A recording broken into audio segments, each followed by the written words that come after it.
Good morning. I am not Gizzard Gary. He seems to have wandered off somewhere, but so I'm filling in for him this morning. I sent out some links to people. See if anybody shows up. If not, this is going to be a very short, very boring chat. But let's take a look at who is out there so far. We got G Webs. Good morning. Ozzy Barking. Mike White. Defense Dad's waiting for a meeting. Grim 90. Tactical Fud. MKJO. Gunmetal Guy USA. And Warsaw Patriot. Good morning, everybody. There's no topics or anything for this morning, just kind of whatever comes up, and we can talk about it. So how's everybody doing out there this morning? I'm doing pretty good. Did a kind of impromptu chat last night. Southpaw RX, good morning. Had Sharon Hinchcliffe on for about an hour and a half or so. Kind of talked about the gun laws that were just passed in Washington. And since they were passed, what do we do? Where do we go from there? And so she came on. It was always good. She's a wealth of knowledge, incredible guest. And so she talked mostly about getting involved, kind of grassroots, bottom up, trying to change the politics. so we can change the laws. So if you get a chance, go check it out. And then there's some links for people who are looking to get involved. Some resources. Uh, but it's always a good chat with her. It's always productive.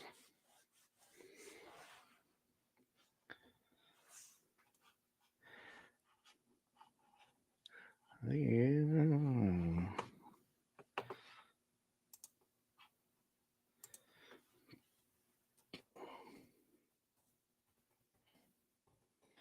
Let me get a poll going.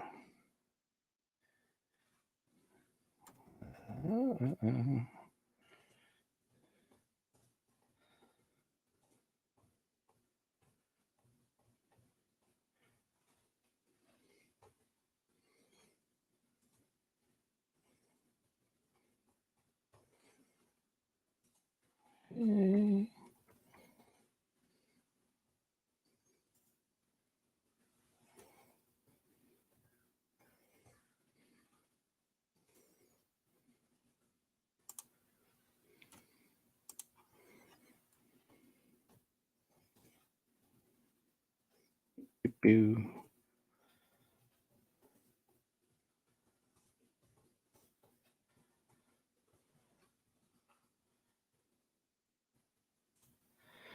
All right, so I put out a poll, kind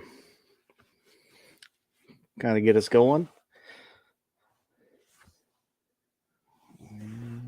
As soon as it pops up here. So I asked, how you doing this morning? Okay, great, awesome, or I'm going back to bed.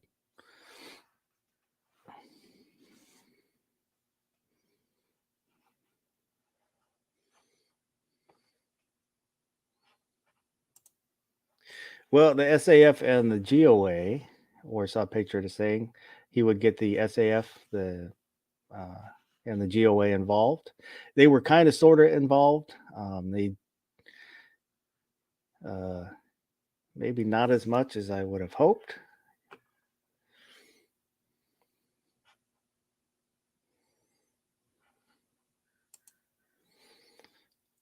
Yeah, that was the main part. Gunmetal Guy USA is saying the chat was the new magazine law in Washington State. Um, that was a good chunk of it, because that's one that affects more people. And I need to go. I guess there were some amendments made to it from when I had last read it, so I need to go back and read through it again to see exactly what it says in it, because it was originally where you couldn't have more than 10 rounds in a magazine anywhere other than at a range. You can transport it to a range or transport it out of state. But I believe Barron told me you can have it in your carry gun more than 10 rounds. But I need to go back and kind of read through everything, make sure I understand it.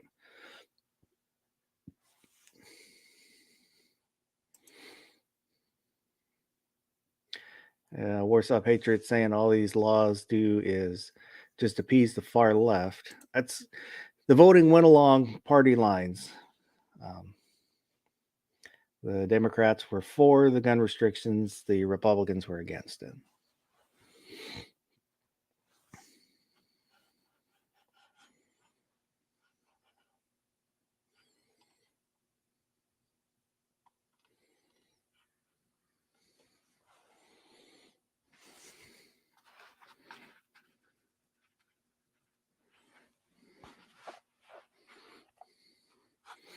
Let me get my banner going.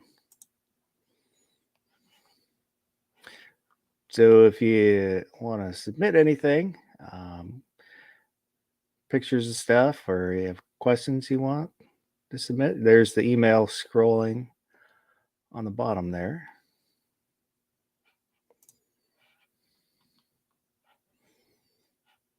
Mike White is saying we have had We've been living with 10 round limits for almost ever in California. Yeah, and now we have them here, so kind of hoping it gets addressed in the Supreme Court and they rule favorably, but you never know what they'll take up, if they take up, and how they'll rule.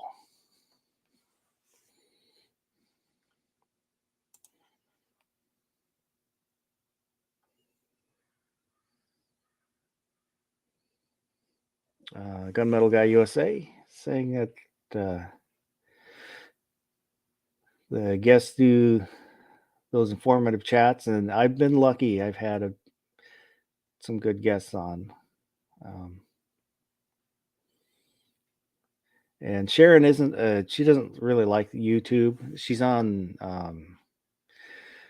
Instagram and then some of the other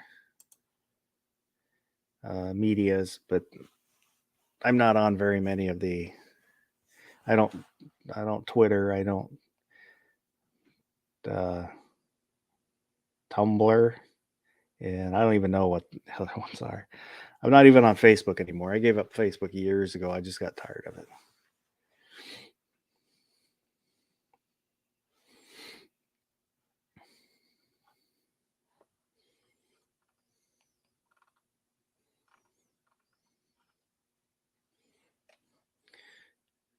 But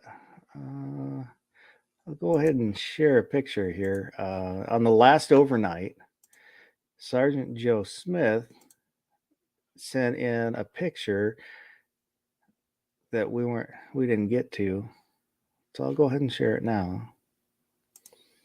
It is his USP H&K USP Tactical 45 Auto. I like it. And we got somebody jump. Oh, morning, G-Webs. How you doing? Yeah, fair to middling. Thanks for the link. Oh, no problem. You're saving me. But I think it's a cool gun and a good caliber. What was the deal with that HK? Oh, Sergeant Joe Smith sent it in for Gorn on the last overnight, but we kind of got into a topic I didn't want to interrupt with Gorn, so I told him I'd save it. Oh, I got you. And show it later. TPC Cooks, good morning. What are you up to this morning, G-Webs? Have you been up all night?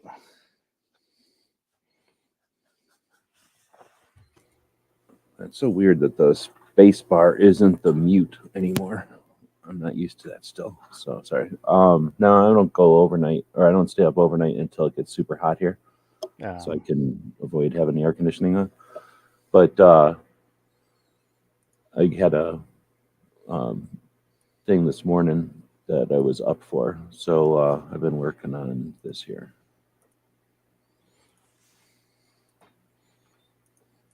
Just been debating if I'm going to go to the store, but I'm not going to the store. So I've been working on this set of maps. Before I had done the top ones, I just added this bottom 2 rows of them or whatever. But these are all these different, often you just see like a list. Where do I got one? Like this one here is the list of, it's kind of actually easy to see. There's one that's harder to see. I close them all. Like this thing. Yeah. These are,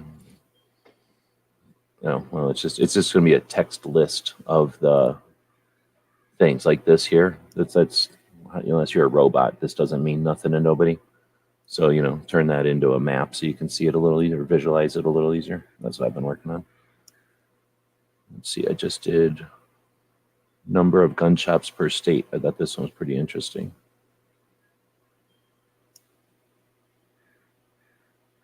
What does Washington have? You got 943, which is kind of in the middle. But like Arizona 1,300. All right. California 1,800. All right, that makes sense. Alaska 500. What? Or like the Well, Dakotas under 500. I there's mean, not a lot of people population, I there. guess, but Yeah. then you get like, okay, Texas makes sense with 5,000. They're big and they're gun people and they got population. But then you get, where does Pennsylvania get off being the second most number of gun shops? Who would have ever thought that? Keith Pennsylvania. Greger was asking about Kentucky. How's Kentucky? Kentucky is 1,078, so kind of right in the middle. Is And then you get states like, none, 72 in Rhode Island, 128 in Delaware. so is that physical shops or FFLs? This is just FFL, so it might Oh, not even be gun shops. This could be closet or home FFLs, garage yeah. FFLs. It could be anything. I'm not going to get that crazy, but basically, I took that sheet of data from the ATF, whatever this is. These are 2020 numbers of there's one is pawnbroker or is regular gun shops. Two is pawnbrokers. Three is CNR, individuals who are collectors. Then you get manufacturer of ammo, manufacturer of destructive, or no, manufacturer of firearms, manufacturer destructive, dealer in destructive, manufacturer of destructive. So most of the FFLs are destructive devices for whatever reason. It's all grenades and rocket launchers and stuff. So the ones that we care about are 1 through 3 or whatever. So that's the first ones in this column. So you got gun shops, pawn shops, CNRs. So I was thinking about doing one for CNRs also because there's a lot of CNR FFLs out there. I thought it'd be interesting to see the distribution because really there's no way to know from this. I'm not that kind of brain where I can look at all these numbers and understand what I'm looking at. It just looks like numbers to me. Good morning, R4 Mississippi Thunder.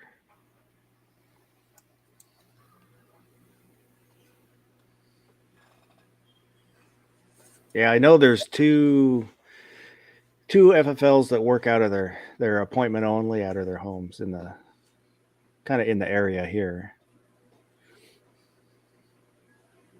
Until we get rid of NFA and the 68, I think is the what should I say? Like the types of FFLs and the number of FFLs should continue to grow. Like should continue to explore and expand and require them to adapt because it shouldn't be easy. We shouldn't just say, oh, well, if you made it difficult, then we'll comply and just only deal with the perfect gun shop scenario for you, ATF, right? At least that's my opinion.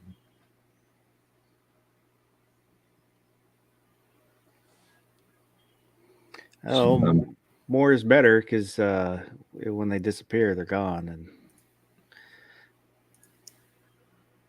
so now I was going to work on total FFLs just in case that's interesting. I don't know if it is or not. But it's probably smarter to start with this than to start all over again. So that's what I'll do. yesterday's pomade. Good morning.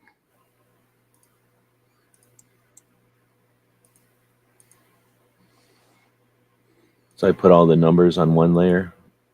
I guess I could just take the numbers.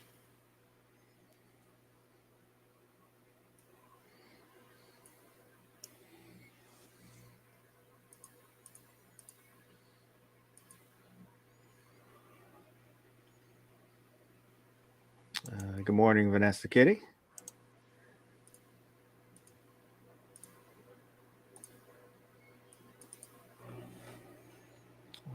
Gunmetal guy is asking, have we formed a search party or asked Department of Corrections to track Gary's ankle bracelet?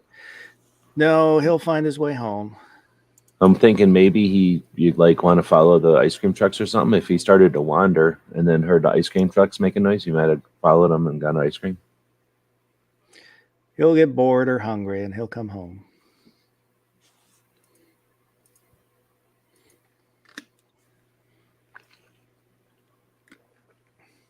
Eventually, he'll start missing George and come home to see him. Act like nothing happened.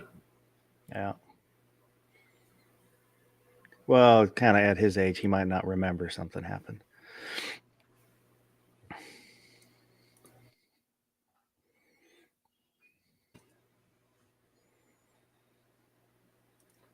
So this was an extra show over yesterday or overnight. Yeah, that was that wasn't the regularly scheduled overnight.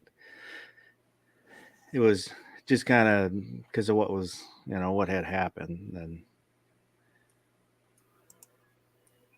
and kind of was talking with Sharon, and then she asked me what we're going to do, and so we kind of decided to do a chat and talk about it.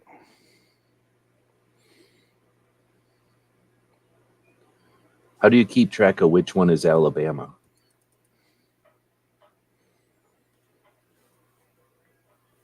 Does anybody have any strategies on how to keep track of which one's Alabama, which one's Mississippi? I don't know.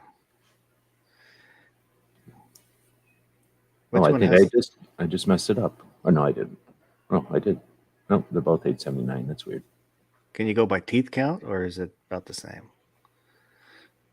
I always have to remember that one time I drove through Georgia and hit Alabama before Mississippi. I think that's how I remember it.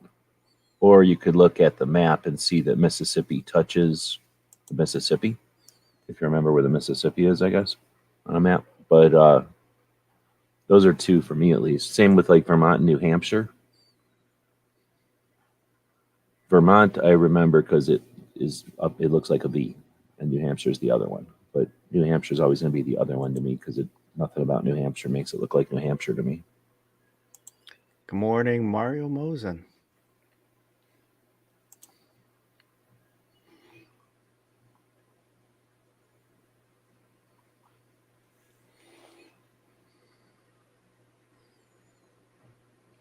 So Alabama has 879 FFLs or gun shops, but they have 2,195 FFLs. R4 Mississippi Thunder is saying Mississippi is his logo. So there when you get go. confused, just think of him. That's a good way to do it.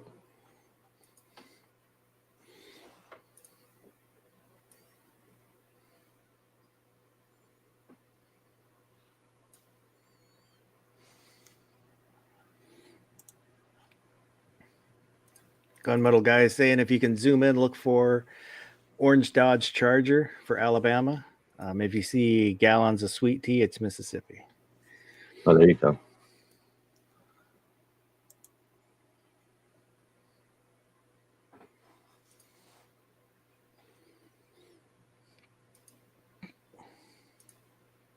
I've never been down that way. Farthest east I've been was Minnesota. What? Really? Yep. You're not missing too much. Back east, it gets really crowded. They're all standing next to each other. It's always people standing around because it's so crowded. You often have to wait in line to go into a room. The rooms will be too full.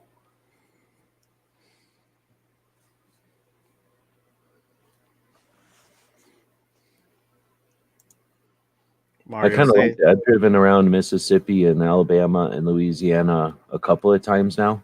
And almost every time it was just driving through. But when I was a kid, we drove around, did a road trip where we weren't in any hurry. And we spent some time farting around in the, I would call them forest preserves or whatever, parks or something. I don't know, like the state land, I think. And that was pretty fun. We might have been trespassing a little bit.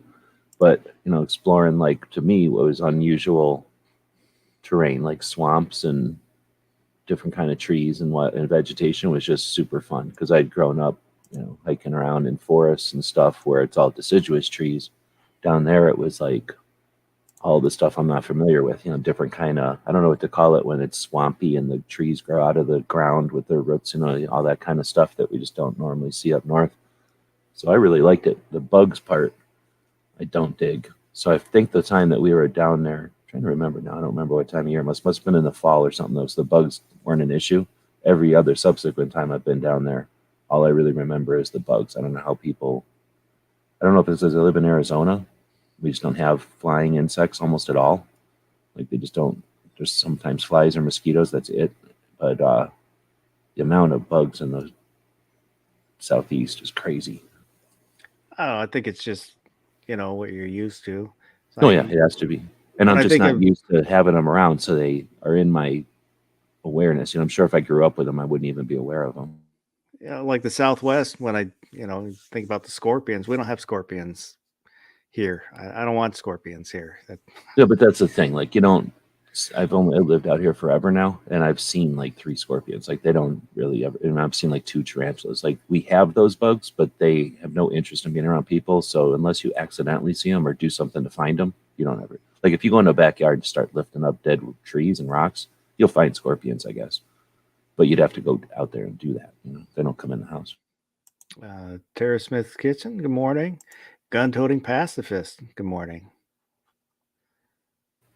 Have to get to New Hampshire. What's so good about New Hampshire? It's I think vicinity. he's in New Hampshire. It's vicinity to Maine. John Brown Productions. Good morning. How you been? Haven't seen you around. And Caucasian Sasquatch. Good morning.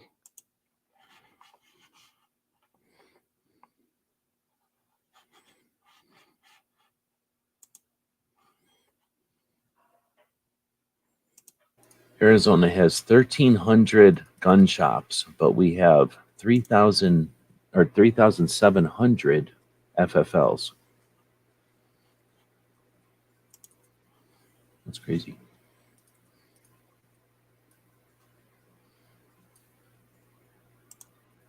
That's like 1,000 pawn shops and manufacturers.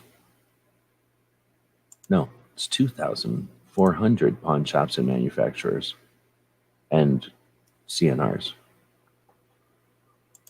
California has 1,800 FFLs, or I mean gun shops, but they have 9,000 FFLs. So that's 8,000 manufacturers and individuals and pawn shops. Probably pawn shops in California. Huh?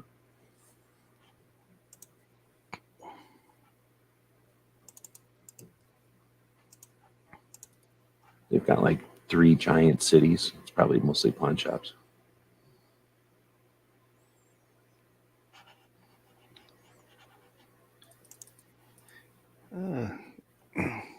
Pacifist is saying New Hampshire made snobs top 10 list.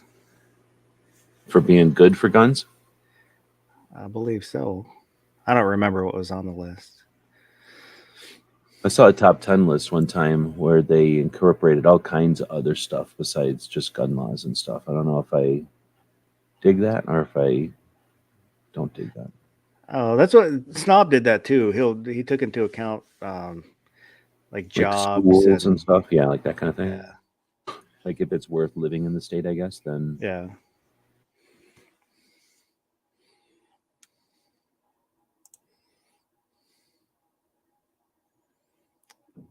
Tara says Central Texas, Hill Country, some places in East Texas. You have to shake your sheets out for scorpions. Had a dog that would eat them as game.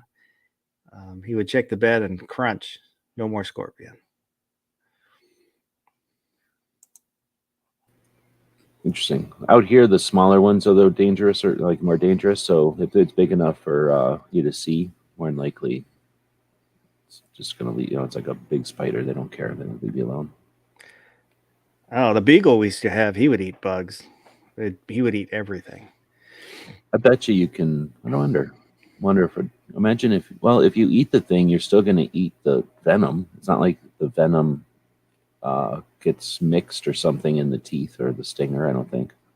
So I imagine if you eat it, you're still gonna get sick or something, unless stomach acid kills it. That might be. I wouldn't think so, but because usually, like when people eat them, they cut the tail off. That's what I was gonna say, because a dog ain't gonna do that, right? Like a dog's not gonna nibble the tail off first or something, or eat everything but the tail. The dog's just gonna eat it. Maybe he built up an immunity. That could be too, I suppose. But I'll bet you it's something like the venom is something that messes with blood. So if you're eating it, it might get just digested before it can do anything to your blood, maybe, or to the dog's blood. She says tiny little red scorpions, so maybe they aren't that venomous. Now, like I say, out here, the bad ones are the little black ones, the ones that are underneath the bark of trees, the bark scorpions, I guess. Oh, John Brown said he's been without internet.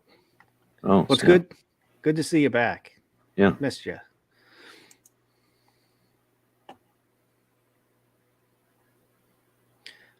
Pacifist is saying New Hampshire is constitutional.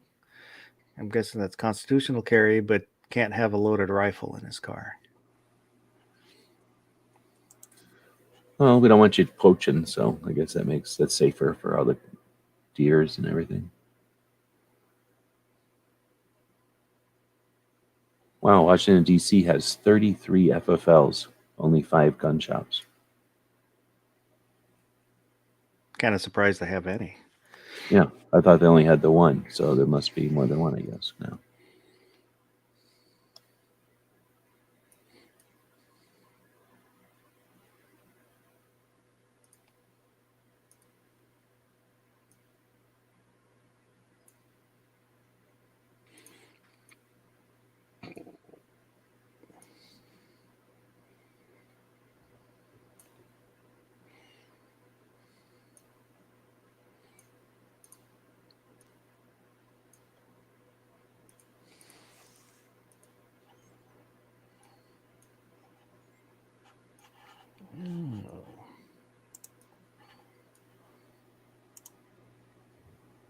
I put Puerto Rico on here, but not like other things like Samoa or the Virgin Islands, but the ATF's got all that stuff in here and more.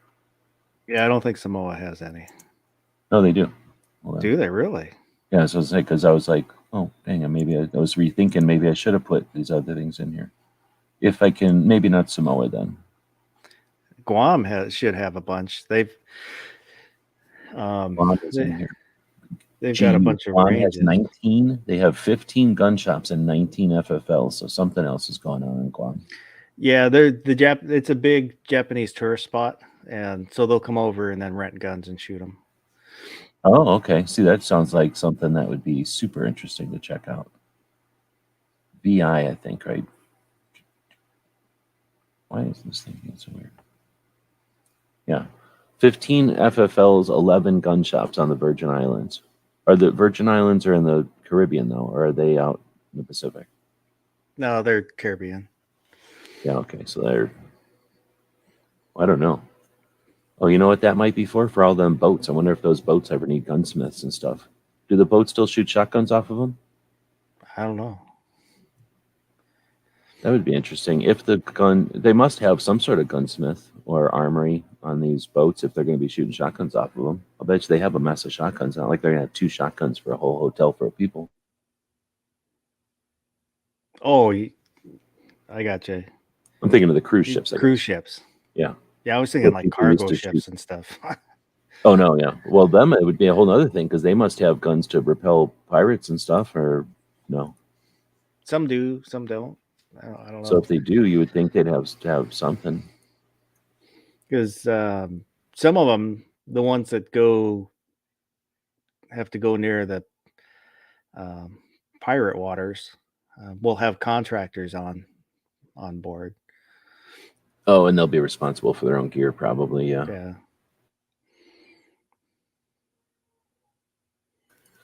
If I had a giant boat, I would just paint a 1911 on the side, and that would keep all the pirates away. 45, put big 45 caliber on it. Just one painting. If the bullet can stop the World War, then just the painting of it will stop pirates.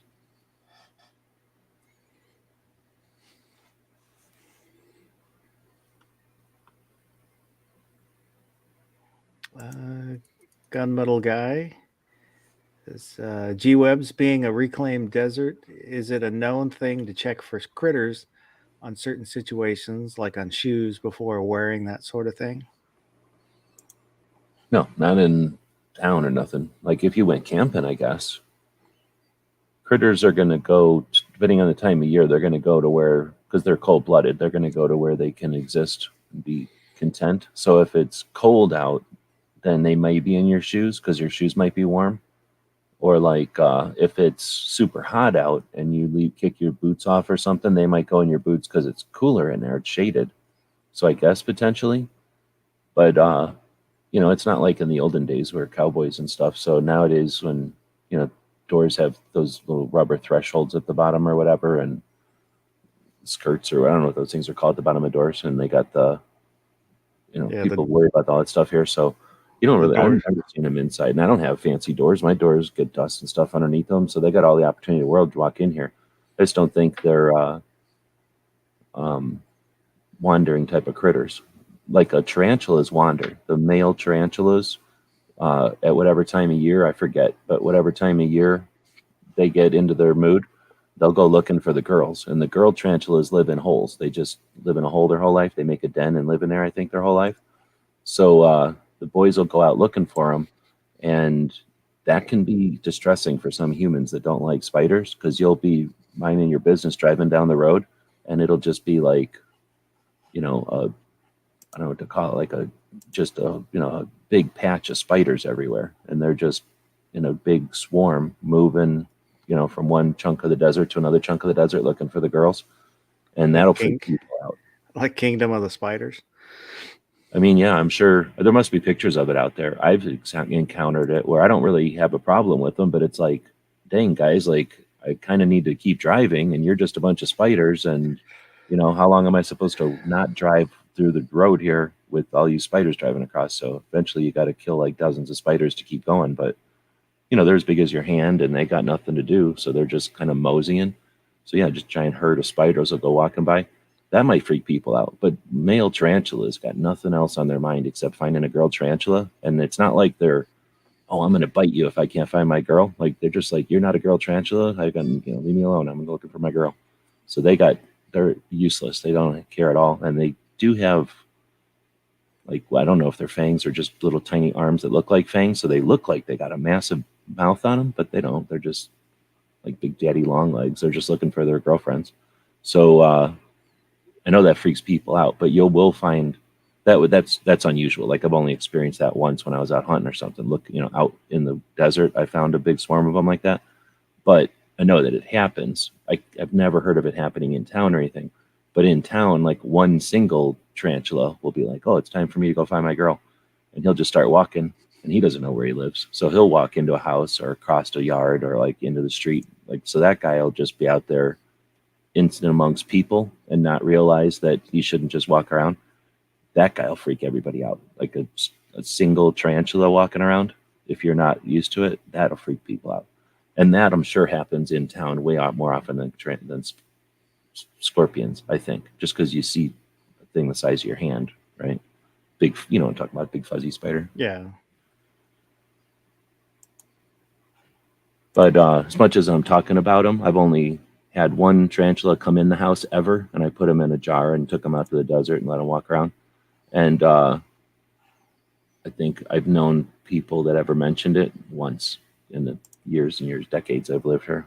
So they don't, you see them, but they don't ever come in your house or bother you. I also Yeah. don't. Pacifist mentioned arachnophobia, but kind of one of the original ones is Kingdom of the Spiders with Shatner. I remember from the black and white days, there was like one where somebody lived in a valley and they didn't die, but everybody else had a nuclear explosion or something, and all these insects got big, and then every once in a while an insect would walk by that was as big as their house. I remember it was the first time I ever seen a big spider, but that never freaked me out about spiders, I don't think. For me, it's going underneath of a porch or something and getting a bunch of spider webs in your hair and everything, and just having to deal with walking through all the spider webs. And spider webs are one thing, but they're full of dead bugs and gross, you know, debris of whatever they were eating. I don't want all that in my hair. So, when you're a kid and you're the one that has to go get a ball or go fix a pipe or whatever, like, oh, you're the one that fits, you go underneath the porch. That's the worst part about spiders. I don't care about the spiders. I just don't like living in spider land with all their garbage. The only really dangerous spiders we've got here are the black widows. Yeah, we got black widows all over the place. I guess I didn't mention that. You could totally die from black widows out here. Like you don't like, at least for me, if I don't take a duster and like wail on them, they'll own my whole house. Like they'll own my backyard and my house. They'll just live in, like move in and be black widow nests or webs everywhere. But I quit caring about them a long time ago. Like I kill them with a passion because I don't want them around. Yeah, it's still kind of rare to see them. Here at this house, we'll get they call them brown widows. They're a false. They're the exact same shape, but they're brown and they're not. I don't think they're Do they poisonous. have the little thing on them? The little No, marking? no, Yeah, then I that don't would still remember freak them me out having that. because you used to get that shape in your head. They look like an evil spider shape, Yeah, right? They don't look like a friendly spider shape. So if I see something that looks like them, I'm the same way. Like, yeah, I don't trust you. yeah. The boots that I keep out in the garage. I'll tip them over and smack them, make sure there's nothing's in there. But I've had two where I've had hornets, the queens will um, hibernate for the winter. And I had one in a sneaker. I put on the sneaker and I got stung by it. But Oh, I I don't forgot worry. about bees and stuff. I guess we do have a ton of insects now that you're bringing it up. Yeah, we got the bees and stuff. They'll come in and lay a colony or whatever that's called, bees nest into your anywhere, like wherever they feel like it. If you don't run them out, they will make a bees nest in there, and you got a chance that they're Africanized, so they're all mean. I forgot about them, but they don't really come around that often. But I guess we have. If I had more friends, I'd probably know about a bee infestation every year. So probably because I don't have that many friends, I don't talk to them about stuff like that. But like I probably hear somebody talking about a bee infestation almost every year. So like they'll happen all the time if you're not persistent. Like if you hear a bee or whatever, a hornet or a wasp, whatever those things are, if you hear them bugging around more than about 20 minutes, you got to go over there and run them out because they're, if you let them just be for more than like exist for more than 20 minutes by themselves, they'll tell all their friends and they'll start a bee colony in your whatever hole they found or whatever, you know, place they found to put it. Barnaby Sanchez. Yeah, we used to have a mobile home and the water heater was in a closet on the outside. And the hornets must have been in there for a couple years because the nest was wrapped around the water heater. Oh my goodness. They probably So dug that because it gives them all the heat they want. yeah, so it was probably 3 feet tall and then wrapped all the way around the water heater. And it was kind of funny. I called an exterminator who was afraid of bees, and I could the window back by the back of the house. I could see him, and I hear him. I saw him pick up one by one out of the yard, and I hear him smash up the nest. Bam, bam, bam, bam, and then he comes running around the corner, and he's kind of watching around the corner. Yeah, that was it. Was they didn't really hassle anybody, um, but I was They happy don't that at they were first. gone. That's the thing. They get rowdy. Like that's the What problem. And they I get found, just too big. They'll like destroy things by making their honey. Like oh, I'm just gonna go up in your ceiling really quick and make a beehive.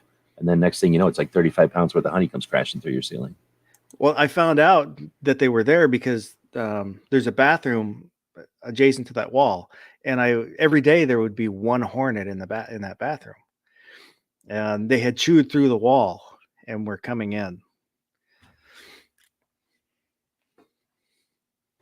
Yep, I had that happen to people before where, like I said, like they're like, I heard a bee, I think. Or like, I think I keep hearing a bee outside. And then 6 months later, a bunch of like honey comes crashing through their Uh, bathroom ceiling.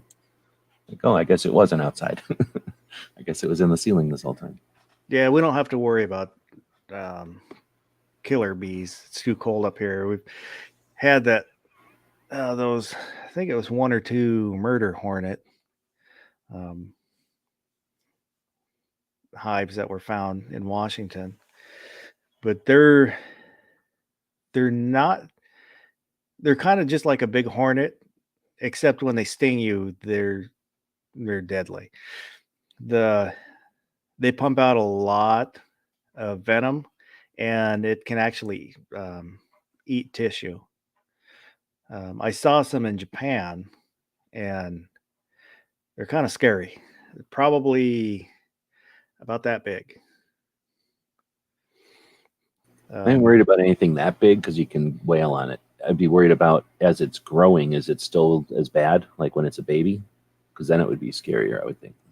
You can't just see it because they're also a lot of times like clear or light colored when they're growing Yeah. up. When they're big and they're dark, I don't care. I could smack you with a hat or something. But unless they sneak up on you, if they're like vampire bats or something, or while you're sleeping, Well, they hit you or something. That would they don't horrible. sneak up. You hear them coming.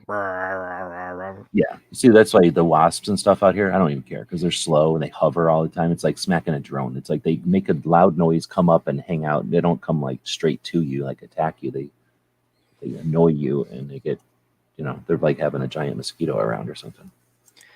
Yeah, I saw there were two hives, orange and one red, that were fighting.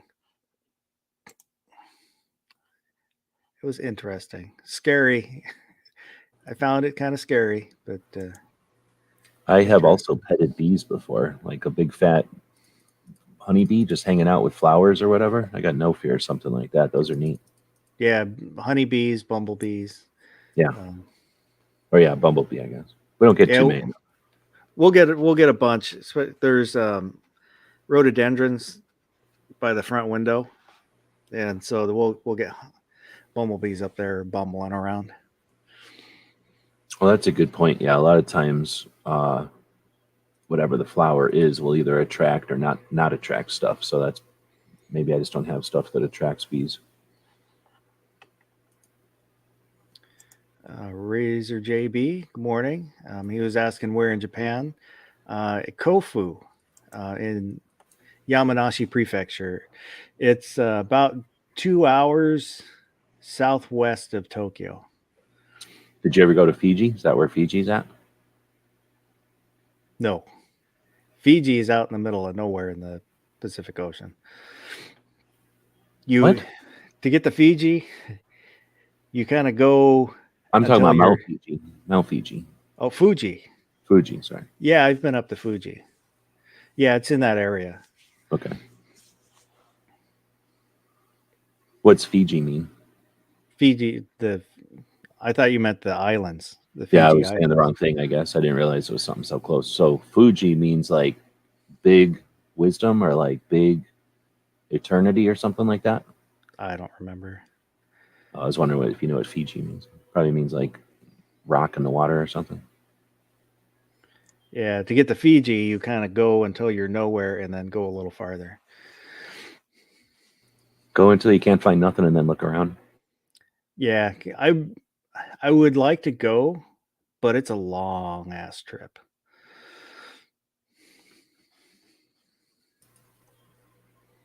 Would you go to these things in your own boat on your own schedule, or would you go to these things on some kind of a participatory thing where you just got on and you ended up there, but you didn't have to do none of the work and you enjoyed yourself the whole time, Oh, like a cruise? I would probably prefer just to take a flight. They've got I've only ever had like rowboats, and then I did like merit badges and like sailing. So I've driven around on a Hobie craft or whatever by myself, and then I've participated in a kind of boat where you need like 3 or 4 people to keep track of the sails and stuff. But I only did tasks. Like I have no idea how to actually make that boat work. I could probably figure it out, but I'm saying like I only participated once ever, like for a merit badge on that. But it just never, obviously, it never stuck with me. I think if somebody gave me a Hobie cat, I would go play around on it. But I've never had any interest in like getting on a boat and being in the ocean. I think I'd die or something. I don't know if I could handle that. Would you be interested in doing that? Going out on your own boat? I don't know. Maybe when I was younger, but I don't know about now. We did in high school. We did go out on a sailing ship where um, they kind of showed you what to do, and then everybody had different tasks where um, to In help Scouts, run. one of the big like giant adventures you can do, you have to like sign up for it and pay for it and like get in line and stuff, is to go to the Florida somewhere. The Boy Scouts have a boat that you can do your like week of a summer vacation on or summer camp on. And it's like that, I think, where you get on there and they teach you what to do and then you do it for a week, like your crew on a boat. Is that the kind of thing you're talking about? Like a giant boat with all kinds of Yeah, sail? Yeah. yeah.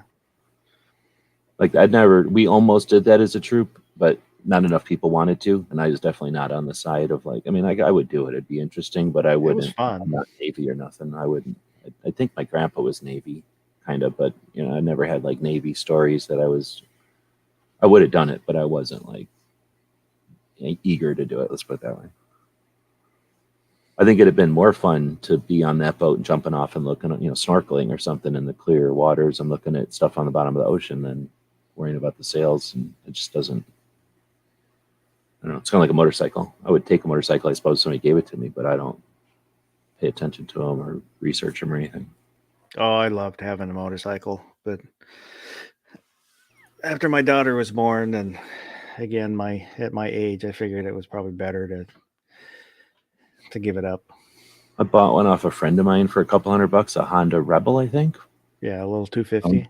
Yeah, exactly. And I bought it and I had it for a little while.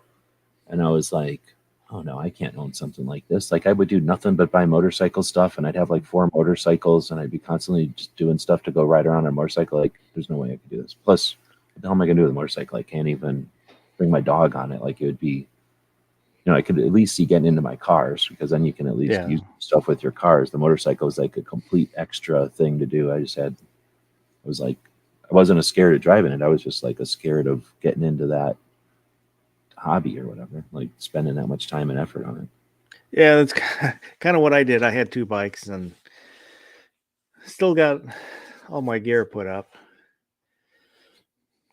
I think I would have liked a big fat Harley, something like a Judge Dredd, just a big fat low Harley, and just drive that thing around, like an old one I put together out of parts or something. Yeah. Just a tour on, I guess. I think that's the kind I would have built.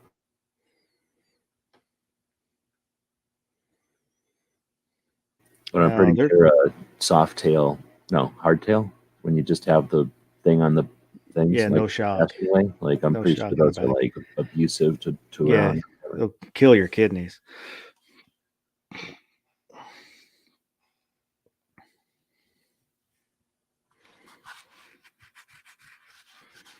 I think that's what Yeah. ended it. I was like, this is the one I want, but it doesn't do what I want to do. So that means at least I need 2, and I'm never going to be satisfied because I'm always going to be using the one and wishing I had the other one to do the thing I'm doing on the other one. It'd be like, I just knew I was going to get into a frustrating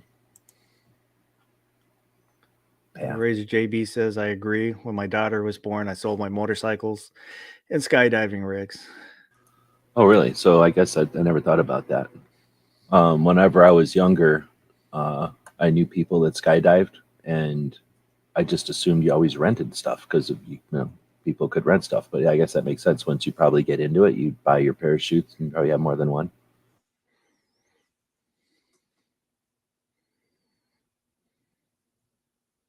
Well, I never thought about putting a basket on the front. I knew what my one friend really, really, really wanted a World War II looking Harley with a sidecar, and he was going to put my dog in it because he didn't have a dog. But that was a dream because we were kids and he didn't have that kind of money. Back then, you had to buy one from World War II. It would cost an arm and a leg. I think you could probably get them more affordably now, maybe. Yeah, and then there's like if you get a Ural, it's a European. I think it's like a 250, but you get the sidecar with it.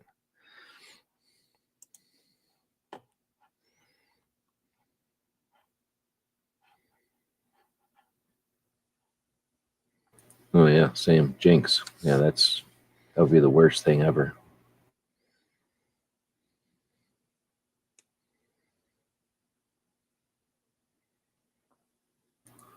I mean, in Arizona, we've got this thing where they call it snake training or something, where they'll take your dog to a park and they'll put like a rubber snake with a noise, so it sounds like a rattle. And then they'll walk up, and depending on the dog or depending on the people, they'll spray it with water or shock collar it or something. But they'll get the dog to realize that you don't run up and hang out with a rattle, or it's rattlesnake. I don't know how effective that is. I've heard of it, and I had a client back in the olden days that did it, but uh, I've only ever seen a video of it. I never experienced it to see how a dog reacts to it, but I know plenty of people that have taken their dogs to it and feel better. But I mean, there's nothing you can do about a bug, I wouldn't think, unless you taught your dog to never eat any bugs. And that's good. I don't know how you do that.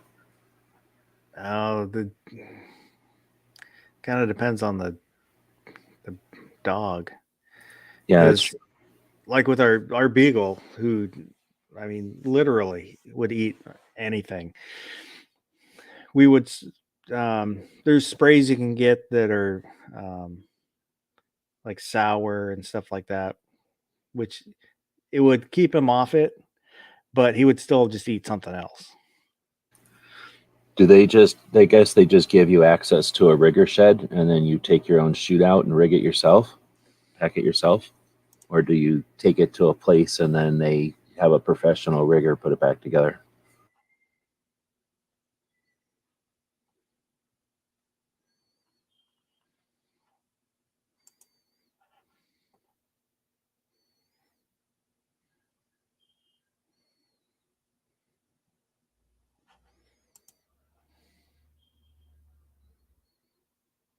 Tara's saying that she has an old Harley that's in her grandpa's barn. It's been sitting there. 1918, belt fed 308, 30-6.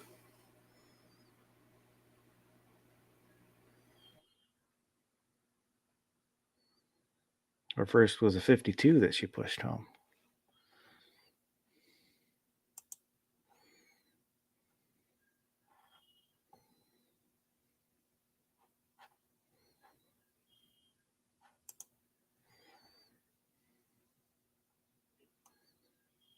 Razor JB saying we were at Yuma and did the exact same training. It works for some. Probably means for the snakes. I think so. But prey drive is hard to tame. We were out walking, kind of hunting, whatever, just farting around. A lot of times when we were younger, we would just walk around with shotguns and act like we were hunting so that we could be in places where they don't let you do nothing except hunt, just so we could walk around in places, public lands. So we were walking this one place because this is a place where, have you ever heard of Cochise? Yeah. So Cochise was an Apache, and he was sick of all the crap that was happening with the Indian Wars. So he wasn't. A couple of times they got him, but most of the time he was being a dick. So Cochise's stronghold is this cool like area between Tucson and New Mexico and south. So it's towards Mexico, but not all the way in Mexico or nothing. And it's just this kind of, you can, as you're driving south on or across Arizona on I-10, you'll see it, but it's just sort of a mountain where it looks like the earth was pushed up, right? So it like ripped and pushed up. So it's sort of like a wedge. Like on one side, on the east side of the stronghold, you can just walk up it. It's like it's like walking up a hill, just this big grassy slope, right? So it's super easy to walk up. The other side, it just rips and it's a cliff, right?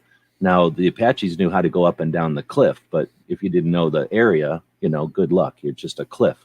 But so he would screw with people and run them up the one side of the stronghold, and then basically they were at their mercy. So he would mess with people on this thing. So it's neat, right? Like you can go over there and it's just a big hill mountain. You can climb on it. We were out there driving around on that, and that's where walked up on a rattlesnake. And at the time, my dumb dog I had was just like, do, what's this? I'm gonna sniff this rattlesnake rattling at me, like really pissed, like classic rattlesnake. What do they call that? Like arched up with its mouth open, hissing, rattle going. It was probably like 4 years old or something. It was young, but not. It wasn't old. It was young, but it was cold because it was morning. And my dog, luckily, was just good timing. But my dog basically was standing on it while it was as pissed as it could be, getting stood on and whatever right in the morning. And then it took like literally, you would think like oh, my dog's standing on a rattlesnake. I'm gonna immediately react to that. But like both of us were like, is this happening? Like it took us moments to figure out that like my dog was standing on top of a rattlesnake, all pissed. And then, do you grab the dog and wing it, which is what I did. So I basically threw my dog about 12 feet into the desert and then tried to walk away from this thing before it could do nothing. But yeah, it was pretty weird. Like walking along in the grass and a little grass about knee high or whatever. And all of a sudden that situation happens. Like I'd rather not that ever happen again. Or I'd rather have that never happen again. But it never happened again. Yeah, I would run into rattlesnakes down by the Snake River, eastern Washington. And first time I had ever seen one, we're climbing around on the rocks on the riverbank, and I heard something, and I thought it was like a plastic shopping bag or something in the wind. Kind of sounded like that. So I started looking around, realized it was a baby rattlesnake. And then, so we were a lot more careful after that. And then babies are supposed to be worse because they don't know, and they throw all their venom, and they haven't learned to chill. Like they're real reactionary. Like they get jumpy, but they're smaller. They can't move as fast because they're little, but they also are learning, and they're strong. They're babies, so they're strong still. But yeah, like in other words, it's better if you can, like if you run up to an old one because they're low. They're not as good and they're fat. well, have a good day, R4. He's got to jump out and get ready for church.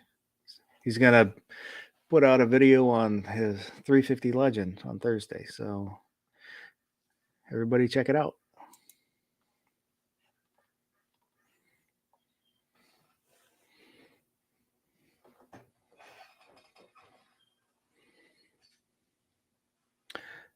We made it to the end of hour one. And so there's 3 more hours to go. We've got a lot of OKs out there. How do we change some of them OKs to great, or upgrade some of them greats to awesome? I forgot about the poll. Let me call it back up. We'll end that poll. So whatever everybody voted, now that you're stuck with that now. That's the way you are for the rest of the day.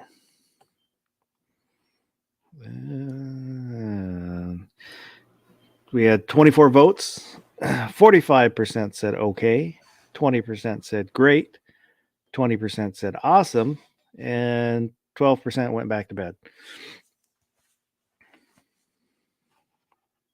Pacifist talking about a cobra.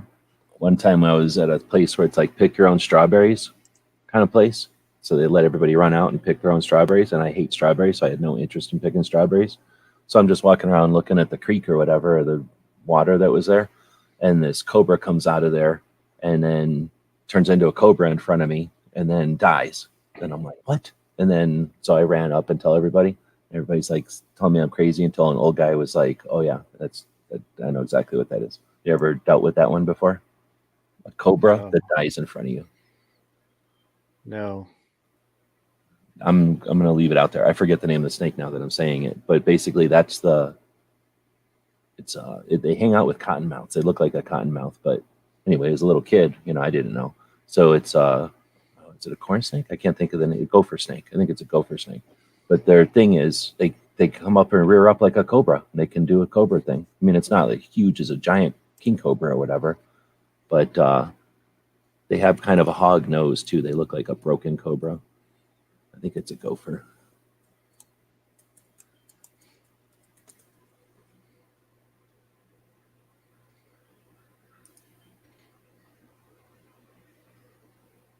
No, it's not. Maybe it's a hog nose.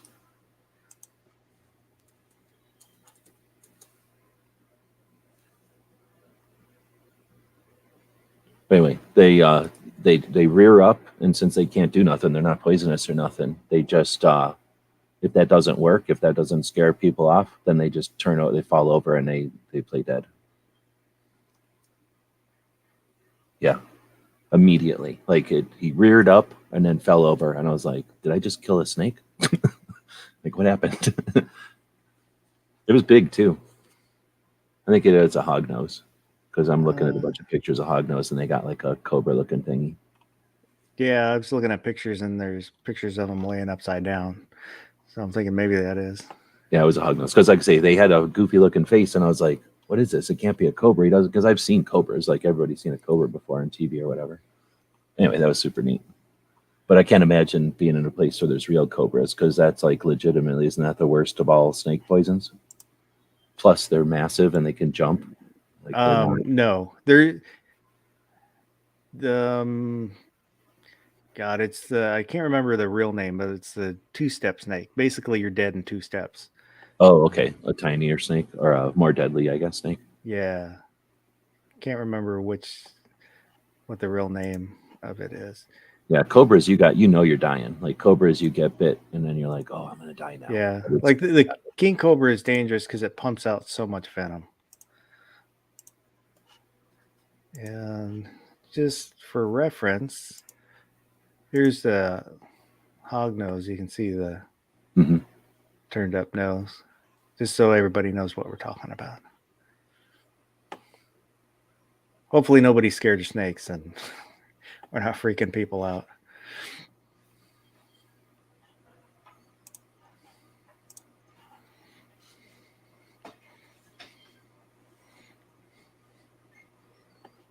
Yeah, the garter snakes will roll over and play dead when you try and catch them, and then they pump out a stink, so they smell like they're dead. Oh, I don't remember that. Definitely remember catching garter snakes all the time, though.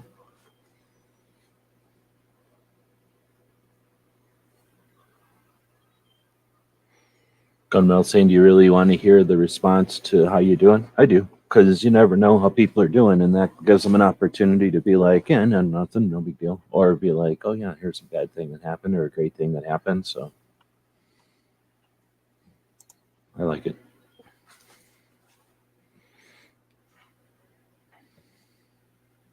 I'm pretty much everybody I know. I'm the only one I know. Well, I think most of the people I know have snakes. So it must be I thought it was more of a common thing, or maybe it's just everybody I know is similar, but I know a lot of people with snakes. My whole life.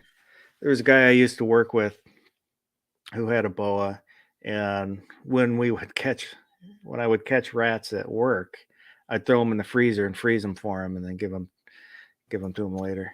He wasn't concerned about the whatever uncleanness of a real rat compared to like a lab one, or a feeder rat. No, I don't think he ever had any problems. So we fed him a bunch of rats. Clover Tack is saying most snakes are very misunderstood and won't strike until really provoked. Their venom is a precious commodity to them. Well, and they can only use it once. It's not like they can sit there biting for half an hour just wailing on people. So yeah, their tendency is to conserve it. Except unless they're babies, then they don't know what's going on yet. He also says people see them dry strike and it makes them seem a lot more aggressive than they are. Well, it depends on the snake too. There's some predator snakes that are never nice. I'm assuming. I guess I don't really know.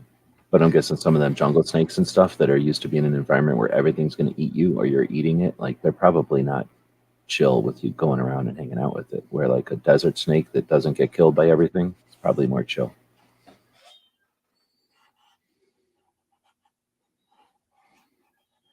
I think it's diamondbacks.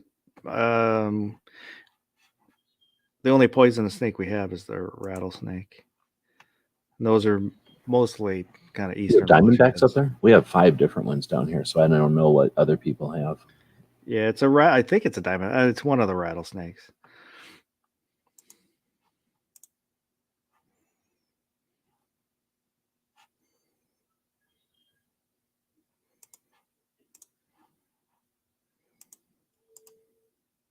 I've only ever got bit by like the corn snakes that people have in their house. I never got bit by. Oh no, wait. I probably got bit by garter snakes when I was a kid or whatever. But I've never got bit out here, which I'm glad because I wouldn't want to get even dry bit by a snake that's almost as big as my arm. Like that would hurt just from being the muscle of it would hurt, let alone the teeth going in you. Do the teeth That's go in you on a dry strike, or do they just bite you with their mouth? they probably just mouth you. I know it. The snakes I've been bit by, I don't think their fangs fold, or if they do, they unfolded them and bit me because I've been bit by snakes. Like teeth. Guy I used to work with was telling me he got bit by a cottonmouth one time, and he said the strike itself, um, the head of the snake hitting him hurt as much as the bite did. Yeah, that's like a lot of mass, and it's striking you. It's not like, oh, I'm going to come over and lick you. It's like, I'm trying to kill you.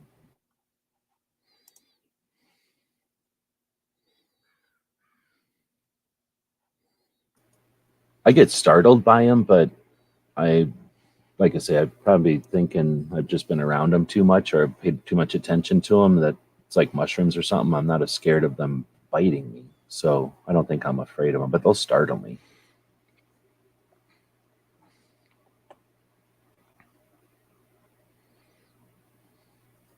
Spitting cobra? Holy moly.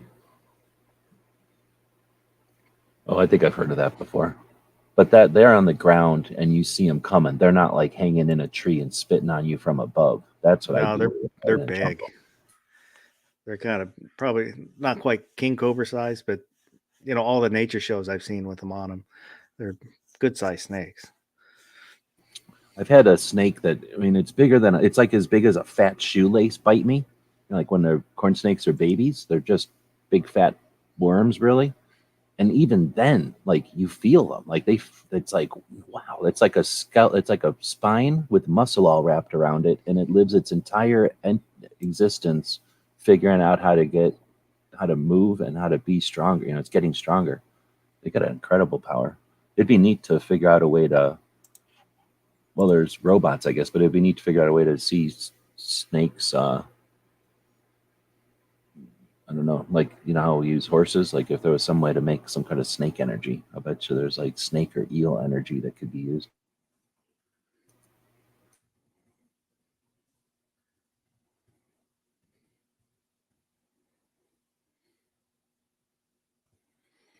I imagine if when we spent a lot of time hunting and we always were cheap, so we just went out in tents, or a lot of times we camp in or sleep in the back of the pickup type of camping, right? So it's like no frills or whatever, and not spending a lot of time or effort on it. We're out there to hunt and fart around, not to camp.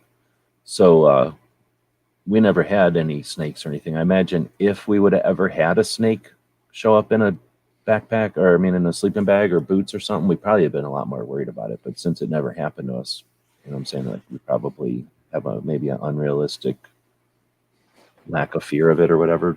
But again, I mean, we've been out there a lot and never had it happen. I don't know, camping out. I've just had like raccoons. Oh man. And we're camping one time, and I've got my sleeping bag kind of zipped up like over my head, and I can feel the raccoon playing with my hair. And then my buddy we're sleeping on the ground around the fire, and I hear my buddy going psst, psst, psst, psst, and couldn't figure out what he was doing. He had a skunk trying to get in his sleeping bag. I would rather have a raccoon than a skunk around me, because skunks smell all the dang time. I guess raccoons probably smell.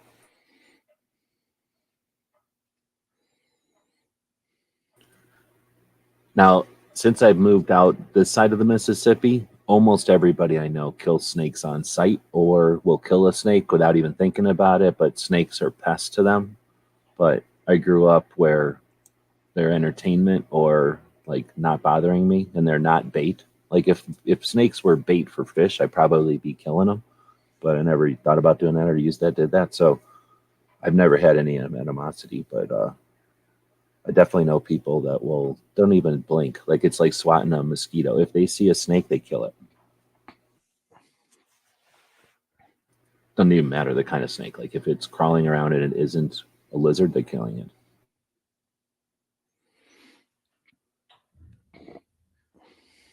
And then there's a whole bunch of people that are like, make a big point of every time they kill a rattlesnake, like they'll go out of their way to kill a rattlesnake and stick the head on a fence. Like that's a thing out here. Clovertack was saying he doesn't kill snakes anymore. The only reason he did was kill the venomous ones because the kids playing in the yard may have to start back for safety of grandbabies. Pacifist is saying they're a good meal. That's a good point. One of the dudes that don't live out here no more, every time he would definitely kill a rattlesnake every time he's seen it, but because he would eat it. He would put this he lived out here, so he would stick the head on a fence and then eat it. We would take rattlesnake chunks, they kind of butterfly, and you cut them, and then jalapeno and wrap it in bacon. If people, and a little bit of cheese, if people are interested in eating something like that.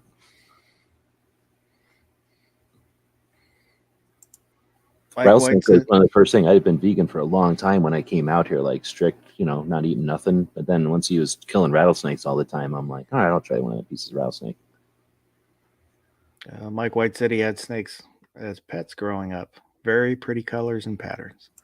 That's why I wasn't too interested in killing them, eating them. They don't taste bad at all, and they're okay eating them. I would eat snakes if I had nothing else to do or nothing else to eat. But I've been around too many snakes. They're not like fish to me. Like the people out here think of them like fish or birds, like they're just food waiting around to be ate.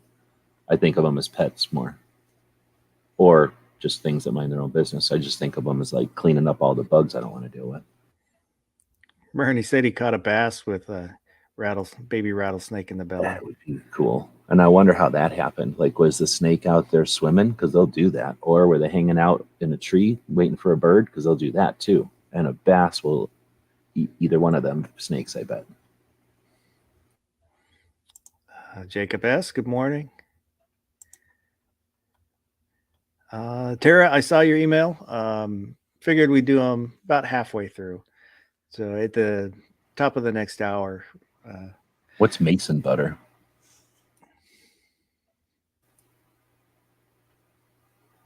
Is what? He said on the grill wrapped in foil with the mason butter. I don't know. Oh, is that something where you take milk and stick it in a mason jar maybe and shake it? Or cream maybe? Butter made by Masons? 12th degree butter? Oh, snap. That's the kind of butter when you make like a giant house of butter. People that engineer giant houses made out of butter pads. They don't let you see how they make it, though. If you see a hawk flying around with a snake in Texas, you are that's a signal that Mexico is now in control of Texas again. So they probably bring out the cannons and start fighting when that happens. Or is that only when an eagle is flying around with a snake? I guess when a hawk flies around with a snake, it's either some other country or just a warning that Mexico might take you back over. Or you might just jump over to Mexico. Texas is weird like that. They can't decide what they're going to be. I think they've been 5 different countries at this point. I haven't tried fried snake, but that has to be good. I can't imagine. Have you had snake before? No, I haven't. It's between chicken and fish. So I can't imagine a deep fried version of that would not be good. Unless you made it wrong or burnt it or something. Yeah, I don't have a problem with it. The idea of eating it, I just haven't really had the opportunity to eat. I would like the idea of like, well, I don't mind like I say, a wild rattlesnake that's been eating rabbits and I don't know what snakes eat, whatever. But I would think farmed snake would be good. Like, I don't know why they don't do that. I guess it's because we don't eat them here. But you would think snake farming would be, I don't know what kind of snake is the fattest. Some kind of chicken of snake or whatever, snake chicken. But I don't know if anybody does that. Maybe eel would be better because you could have them in a big pool. I would think somebody's raising snakes for food. If somebody will buy it, somebody will make money off it. Yeah, right.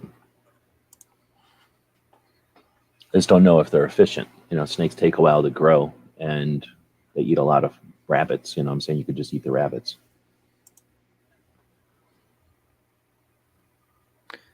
Gunmetal guy said he saw a hawk with what was left of a pigeon cloud of feathers. He saluted as it flew away. We'll get sharp-shinned hawk. They're kind of a smaller hawk that'll case out the bird feeder in the backyard. I had to move the bird feeder farther from the house as the birds would get spooked and they'd hit the windows. So I moved it farther out so they stopped doing that. But yeah, see the hawk come down and bam, and then it'll take it up, wherever it wants to take it, and it would squeeze, and then start pecking it apart.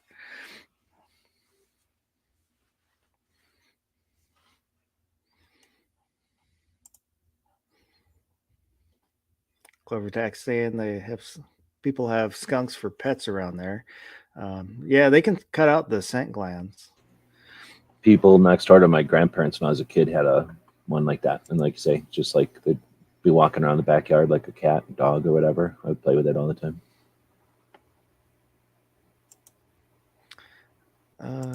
Chris from the 740. I sent you a link if you want to jump in, Chris. You ever been skunked? Had a real skunk get you? No, had them, around before, but you smell them, but never actually ran into one. Almost ran some over on the road one time. They were fighting, two small spotted skunks. It was, middle of the night. I was with a friend. He was driving on this back road, and you see these two things tumble out in the road, and it was two little spotted skunks wrestling. How big? Like tiny? Yeah, they weren't very big. They're, looked like maybe about that big each. Well, I guess I should say, were they babies or were they just full grown and not big? Not big. That I don't know. Okay. He wouldn't go back.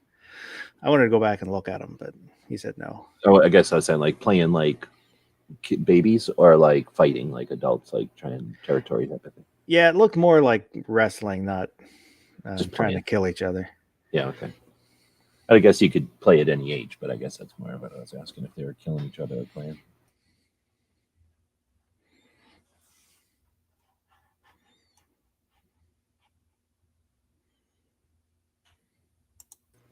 Would you rather have a skunk or like an otter?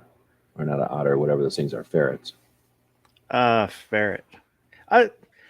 Ferrets I would smell lean more. towards ferret, but ferrets get in a lot of trouble. They like to get into everything. And they can because they're so small and bendy. When I grew up with that skunk, like I've been around skunks and they're gross. Like they always smell, even if they're not skunking you, because they always, they live with their skunk smell all the time. So they're just if there's nobody washing them or they just jog out of a lake or something, they're going to stink. That pet skunk though never smelled like anything more than a cat or whatever, right? It never smelled at all. My friends that got ferrets though, like those things are stinky, man. Holy moly, I do not like them. They're neat, and I feel like because of Beastmaster, I would have to have a ferret if somebody gave it to me, but those things stunk a lot. And they sit around, like they have like a cat box kind of a situation for it inside of its cage. So it's inside of its cage, like it's in there. So it's not in the bathroom or whatever, like a cat one. But now that I'm thinking about it, I don't think they had a cat box. I don't know, but I don't think they had a cat box. They just let their skunk out in the backyard all the time. So I'm pretty sure that skunk pooped out in the backyard like a dog or whatever.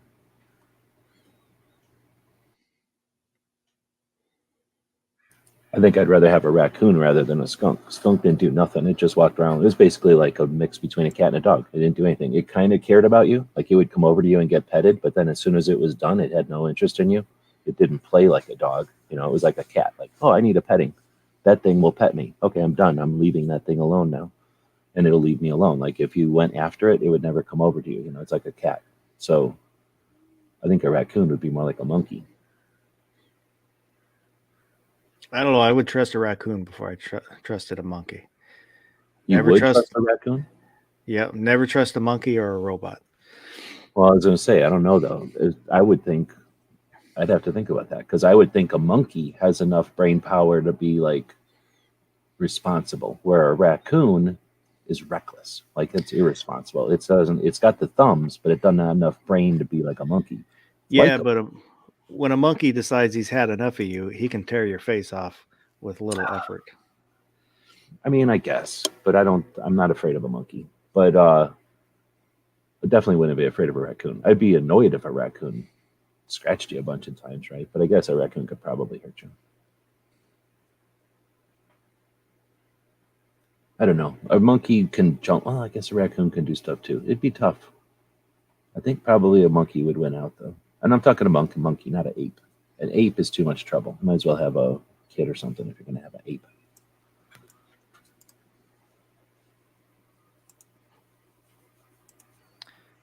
So we'll put out another poll here.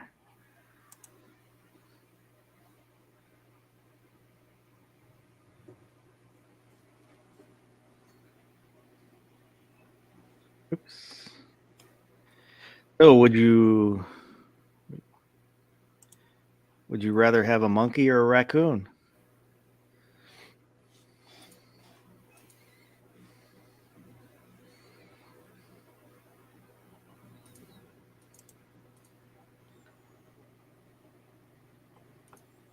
Robot monkey. They made a movie about that. There's a kaiju movie about robot monkey. Oh snap! Raccoon's winning.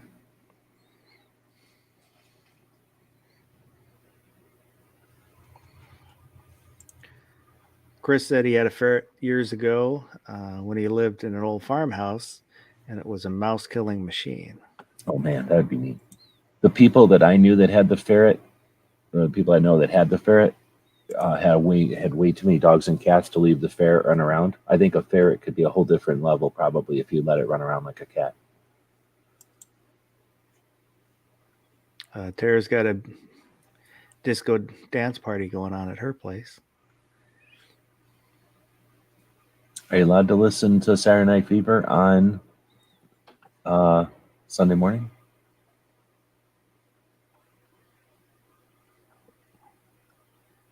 It's getting close to lunchtime for her. She's down in Texas.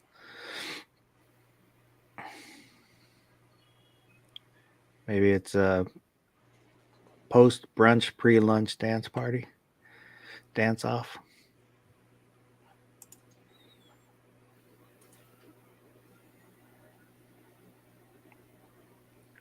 Clovertax says crows will steal stuff too.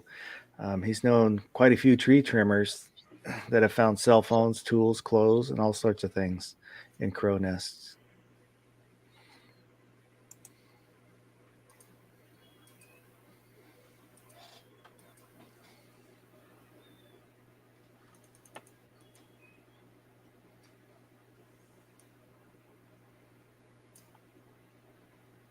MKJ was asking, have you ever watched Mink Man? He trains his minks and his dogs to catch rats and gophers. I have not seen Mink Man. It's like a YouTuber or something. I don't know. It would be Ozzy cool says, if you had a ferret. I don't know. Mink is too big, I think. But I guess a mink, whatever, mink or a ferret. If you had one of them that you could train enough and then put a GoPro or some equivalent on its head and then send it down into tunnels or tubes or whatever and have that thing be, you know what I mean? It would be the best of both worlds. It'd be like having a robot that could go down tubes, except have a brain so you could, actually deal with it. So it'd be like a robot. Ozzy says raccoons are fairly easy to train. They will even use a litter box like a cat. Oh, really? Do you have to do anything? Just give them rabies, I suppose, huh? MKGO says yes, YouTuber. I mean, it's not like a skunk where you have to get them cut so that they don't squirt everywhere. Or I think they remove their organ. Yeah. There might be something, because ferrets have that stink. So I'm wondering if raccoons got it, because that's just the scent gland or whatever. Dogs have it. Like, everything has it. It's just the skunk's got a big gross one. But I've never heard of anybody doing raccoon surgery, so that must not be. I haven't either. What if you had a pet raccoon, but it was boy pet raccoon and it felt like it should be a girl pet raccoon? Will they do that surgery? If you got the money.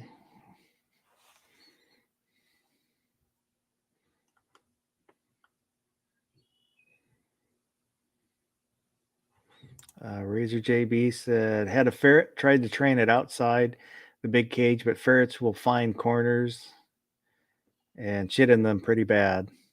Also block off all holes. His found washer pipes and didn't have a washer. So that's Yeah, what exactly. They spend their entire life looking for things to crawl into, as far as I can tell. gunmetal guy said something similar where he had a friend in college that had one and it pooped everywhere. Yeah.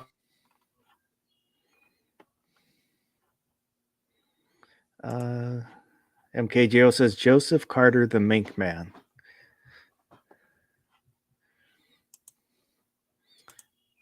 X Adam 1, good morning. Aren't minks as like big as a raccoon, or am I crazy? I don't know I which thought one's they're a bigger. big fat ferret. That's why they made them into coats. I know the Maybe they martins are. are the small ones, but I don't know mink and the No, difference I between might a be mink and a crazy. I ferret. might be thinking of a beaver because a mink is. I think the mink just had fancier fur, but they're still like a ferret. They're little, more skinny.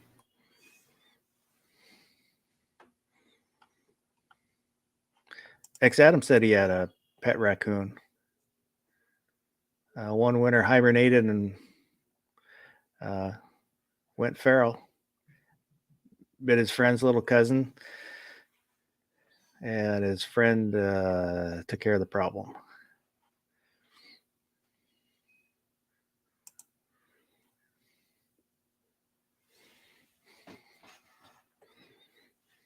We used to have a family of 3 that would come through the backyard at night. At work, there was a family of 4, I think it was, that would chase people outside through the parking lot. Like, hey, play with me, kind of follow or chase, or like get out of my parking lot, kind of chase. It sounded. I didn't see him chase. I would see him out there, but I didn't see him chase anybody. But from what the customers would tell me, it was more like, "Hey, this is mine. Go away."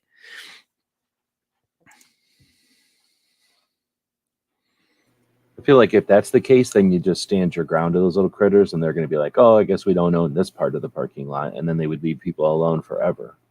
You know what I mean? When you run away from a little tiny raccoon, that's when they're like, "We do own this parking lot. Like, all we got to do is this all the time."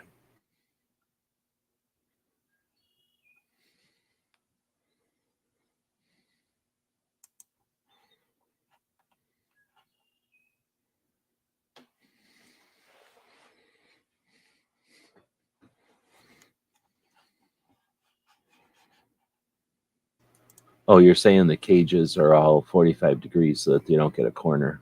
That's interesting. My friend had it where the ferret would poop on the bottom and then climb up into the rest of the cage and hang out.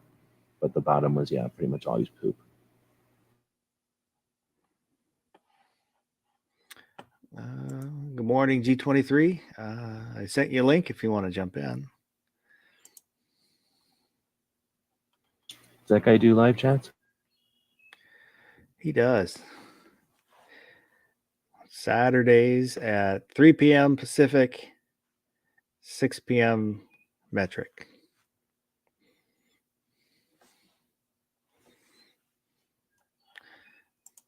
Clever Tech says if you want some home protection you can eat later on, get some geese and turkey. Those things are territorial pretty quick. Yeah, I've seen stories on people who have geese for to watch their yards and stuff. Is they'll make a racket and then chase stuff around the yard. But geese are only mean if you're not afraid of them. You know what I mean? Like they'll chase people around, but then they're also just birds. They can't do nothing about nothing. My geese story is when I was a little kid, my grandparents had these friends. So they had a dachshund dog, my grandparents, and this big fat dog. And then their friends go on vacation, and they had just bought a bunch of geese for whatever reason, I guess, to raise them. And they had, I don't know, like 6 baby geese running around you know how baby geese are, like little baby chicks or whatever. Sorry, Gizzard.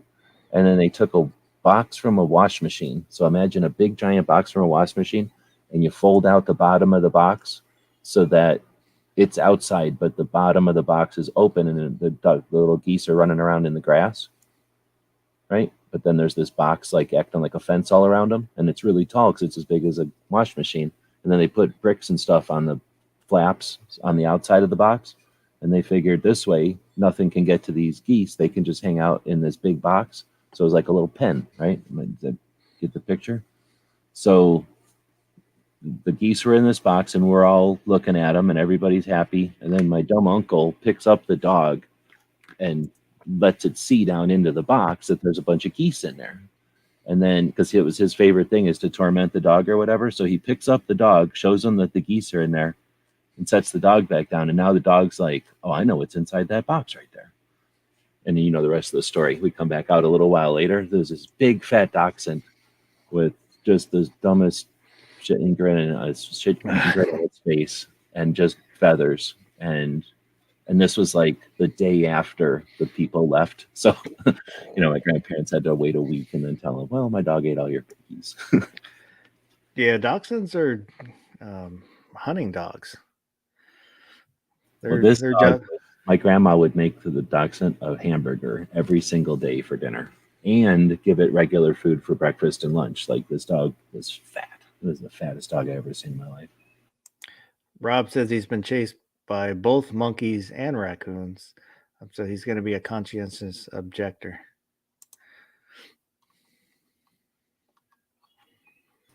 Imagine if he had all them little extra hands helping him with projects and on job.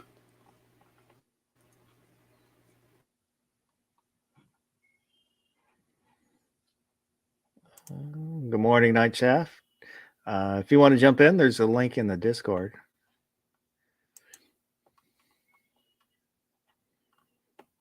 X Adam 1 said he's finally got his zombie shotgun.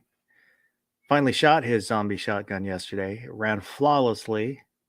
The AR flip-up sights stayed on and were actually functional.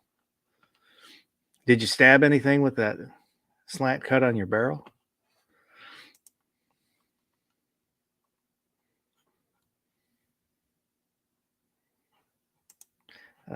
Clover Tax was asking, weren't dachshunds bred to hunt badgers and wolverines? Yeah, they were. Not wolverines. They're kind of like Jack Russells, where they're bred to go to ground and. Yeah, I thought they sent them down the tunnels to scoot out the rabbits or the raccoons or whatever was down a tunnel. They're definitely mean. Like they can be mean. I'm not saying they are mean, but they can. You wouldn't want to be in a tunnel with a dachshund that didn't want you to be in that tunnel with it. It's going to be a dick.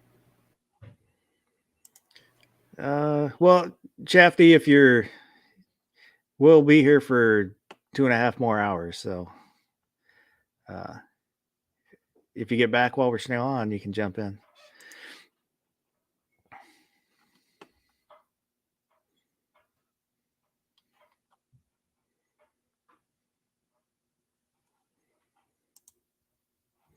Top tip: don't ever hold a raccoon by the back of the neck. It can easily still turn its head around and bite you. The skin moves a lot. That's from X Adam 1.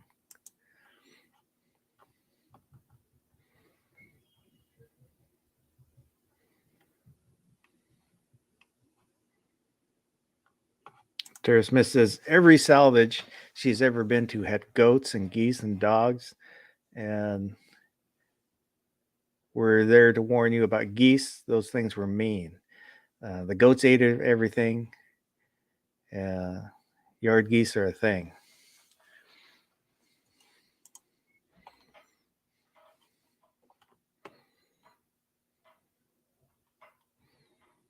And Rob, you have a link too if you want to jump in.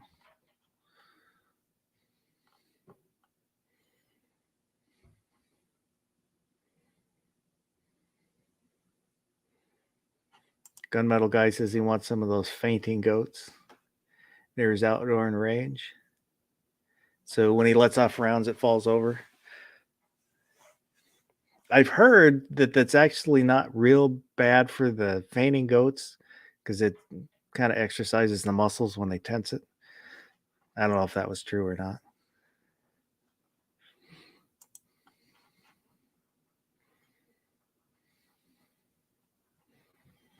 I feel like the most of these negative situations people are having with monkeys are when the monkeys are in a gang. So if you get a monkey by itself, you get a chance to relate with the monkey and reason with it, and then it turns into a decent monkey.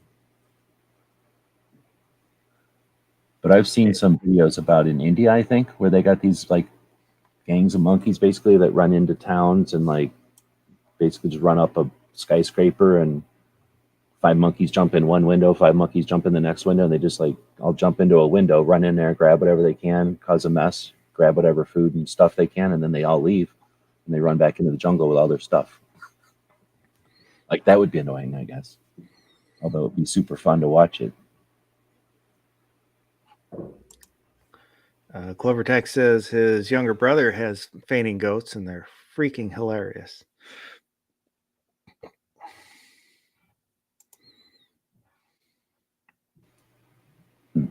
I've seen it, but I didn't think they were. I didn't get it. Rob said he was told it can actually kill the goats if they get too worked up. Same I with get some having kangaroos. goats. My friend's mom had goats in their like ranch or whatever. So it was like they had all this room and they already had cows in their ranch. You know, they already had stuff anyway. So it was like having a fish tank except, goats. And they were neat. They had like 4 or 5 different kind of goats, and just watching the baby goats play around was fun. But is the whole point of the fainting goats just that they fall over all the time? I think so. Something else.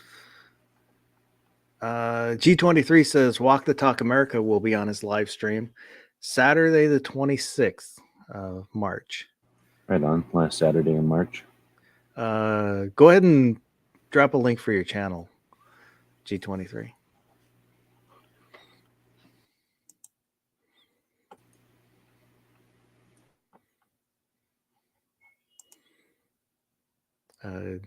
Gunmetal Guy USA is going to stay away from the monkeys. Oh, you guys are confusing apes with monkeys. I'm talking a monkey with a tail on it. Yeah, any monkey. A little tiny spider monkey. Basically. No. The spider monkeys are really bad. They are stinking fast. How about they got Curious long George arms. monkey with a tail? Not a spider monkey, because they can be reckless, but the ones that are like a Curious George with a tail. Any monkey. Any small monkey is stronger than you are. I don't care. I've been around things that are stronger than me. I'm still boss of it. So you get in a little fight with a monkey once in a while. It's worth it. Think about all the things you don't got to pick up or get, because monkey's going to do it for you. You get a monkey, and then he gets tired of you, and he tells you his name is Caesar, and he's taking over. That's the way it works. Those are apes. A whole planet of them.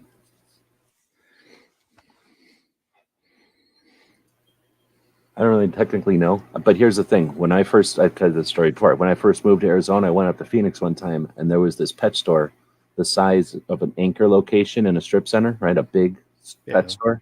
And when you walked in, you had to walk in on the left or the right, the doors on the left or on the right, and whichever way you came in between those doors was a big area that there was tons of monkeys for sale, like a big monkey section. And then everything from what is that?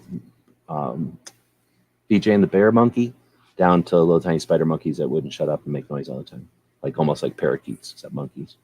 Those I wouldn't want. Like a little reckless, annoying monkey would be horrible.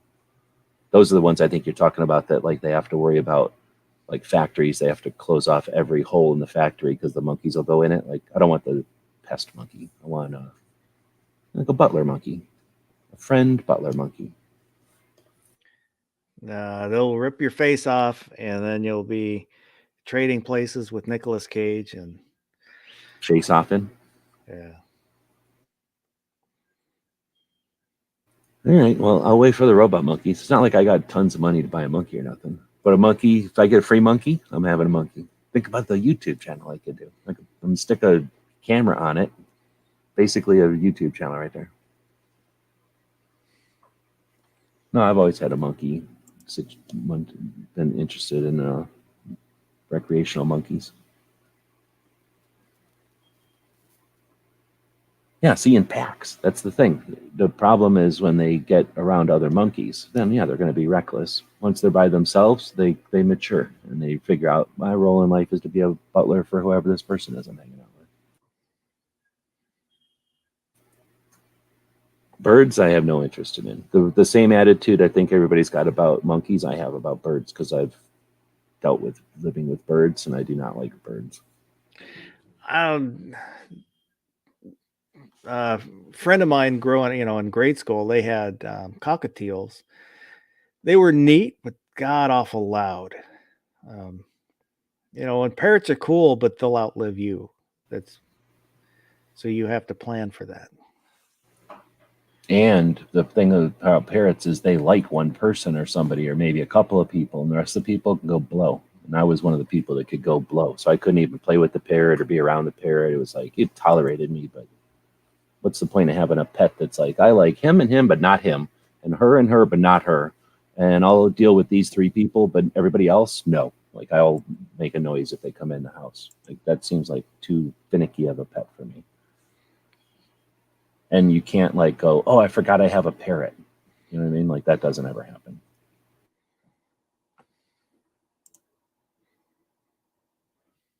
But on the other hand, if you dig them, then it's like the way I want to have a monkey, except they're not butlers, I guess. But you could have a parrot and they hang out and they like you. I mean, that's probably pretty awesome. It's probably why all the pirates hung out with them. I think I've seen the video that G23 is talking about. That's fake, dude. That's from the Planet of the Apes movie. If you're talking about the one where they're in like a camp or something and then the monkey starts shooting it, that's from the Planet of the Apes movie. It was like a engineered viral thing that came out before the movie.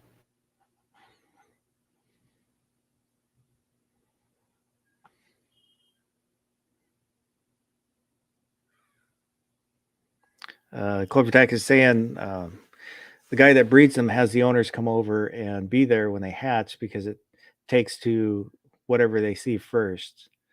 Um, Definitely pick and choose who they like. Oh yeah, I've heard so I about don't that. know. Yeah, that would be interesting. That would probably be a whole nother level of having a bird, right? Like if it, whatever that's called, if it picked you, type of thing.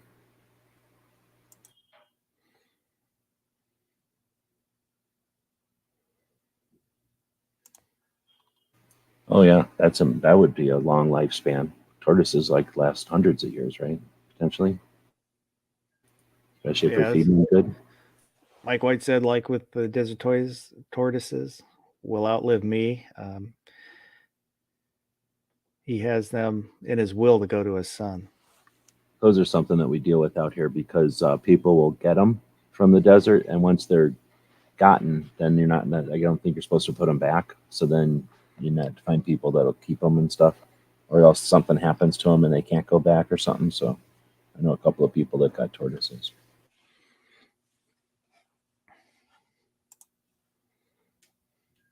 Tortoises are kind of like having a pet rock in your backyard. You throw some carrots out there once in a while or something, and just kind of hangs out in your backyard. I had a friend in high school that got salmonella from his pet turtle. Yeah. I told him not to lick his turtle.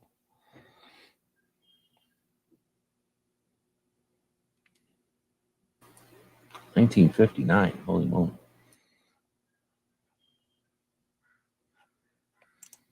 Wow. He's had his tortoise since 59. I haven't seen turtles in the wild since little kid in the creeks. And every once in a while, like a golf course lake, there'd be a snapping turtle, big giant snapping turtle. I don't think I've ever seen a turtle in the wild. Back in the day, they would, you'd just be minding your business, and there'd be a creek, and then a little turtle would be in there. Or if you looked long enough, the rock would move, and then sure enough, a head would pop out, and it was a turtle go eat a crayfish or something, and then go back to being a rock.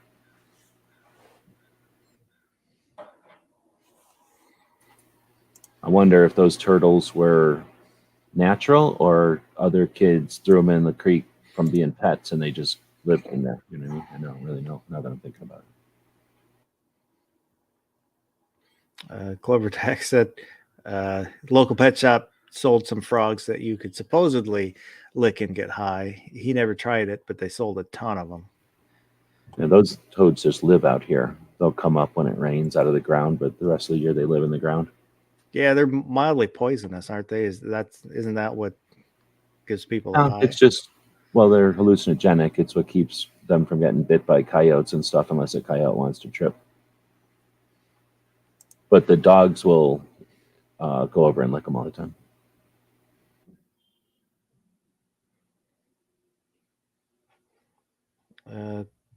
Uh, Clover Text saying, name the movie. Turtles are nature's suction cups. I'm not sure what that movie is. Unless that was Splinter saying it, I can't imagine anybody saying that.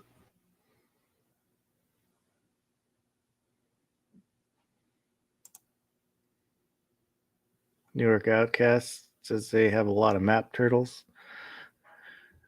around the woods and rivers around him.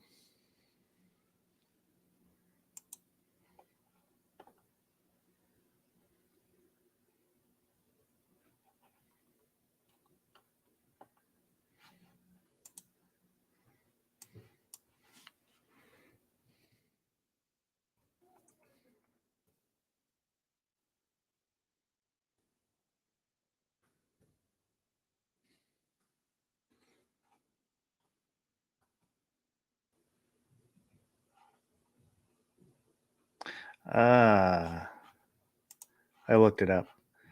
I wouldn't have got it because I only remember a little bit about that movie.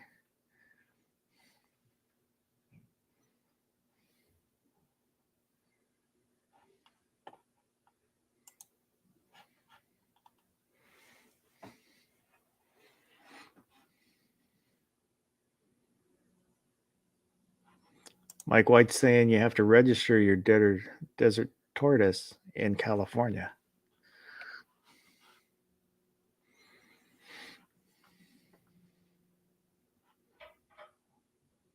You have to make sure it's on the roster.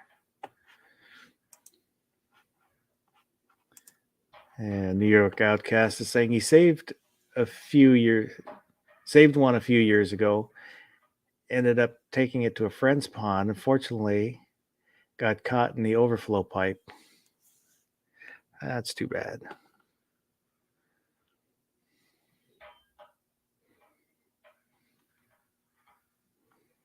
And Clover Tack is asking, can you open carry your desert tortoise in California?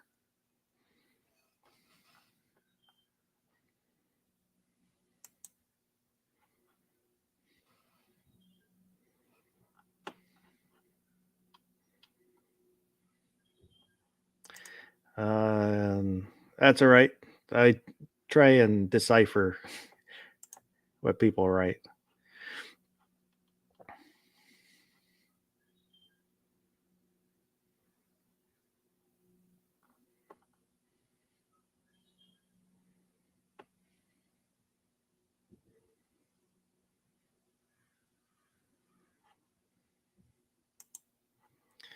Gunmetal guy's asking, what size shoe does a Sandman wear?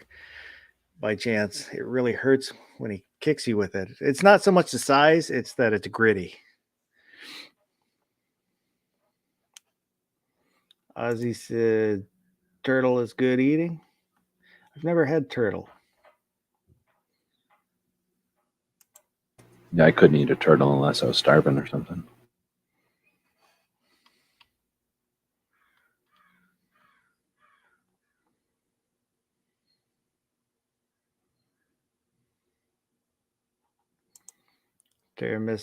Tara Smith says, have a lot of alligators and hogs, not many small turtles, occasionally.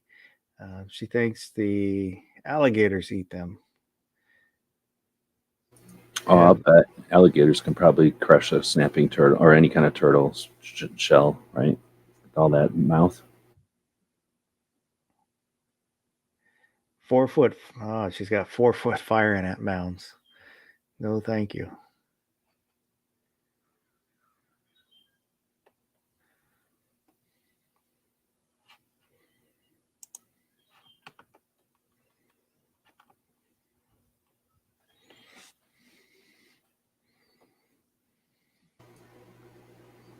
They got a snapping turtle at the zoo here.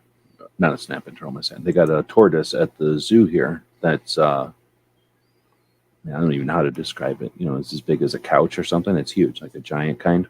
And yeah, it just Yeah. sort of barely moves, kind of walks around. They throw some carrots or whatever in front of it, and kids come by and touch it. Two Live Moo is out there. Moo, you got a link if you want to jump in. But that tortoise is, they probably tell you. I could probably look it up. I'll bet you it's super old though. Yeah, it's the giant ones will live. Oh, I think they can live a couple hundred years.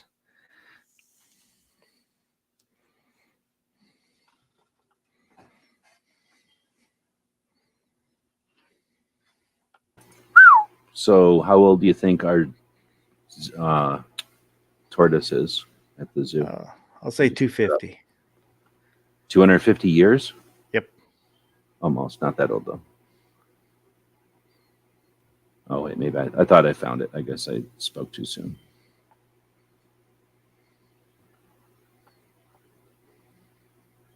Whatever I first found here said 121 years though, so that seems like a long time. Here we go.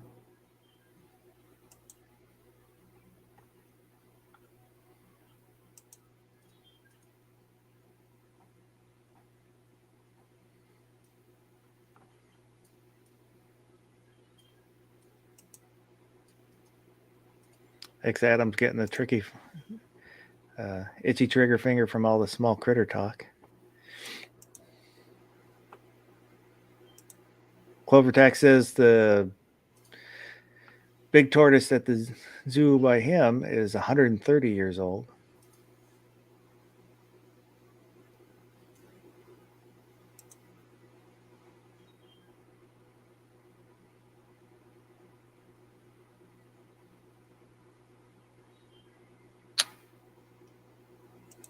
Mike White says the Galapagos tortoises live a few hundred years. The desert tortoises, 100 years. The Galapagos, I think, are the really big ones.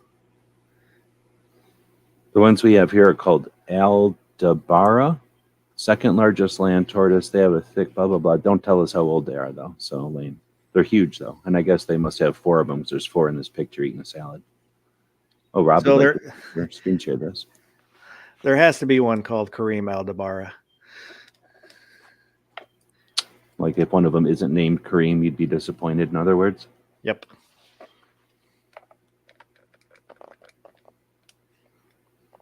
They were hunted for meat. Biggest threats are, of course, sea level rise and the introduction of mammals. Gunmetal guy's asking, do gators live a long time too? I think they can. Yeah. If they're left alone in the wild. Yeah, alligators can be like a couple hundred years old, I think. There's, I've seen sketches of I forget what the name of the tribe. I think Florida Indian tribe fighting them, and they would basically take a log, put a pointy end on it, and then when the gator would open its mouth, they'd ram the log down its throat to kill it. Now, it says on the internet that they live 150 years in the wild and 70 to 80 in captivity. That's it? So they don't live that long. I thought they got older than that. That was just my first thing I found on the internet, but yeah, it doesn't look like they live forever. But I thought, yeah, the big fat crocodile not getting pestered by nobody would be a couple hundred years old, yeah, or at least 100 years old. Clovertax saying, yeah, 50 plus years. Mike White says the Galapagos tortoises are the largest, and the Aldebaran are the second largest.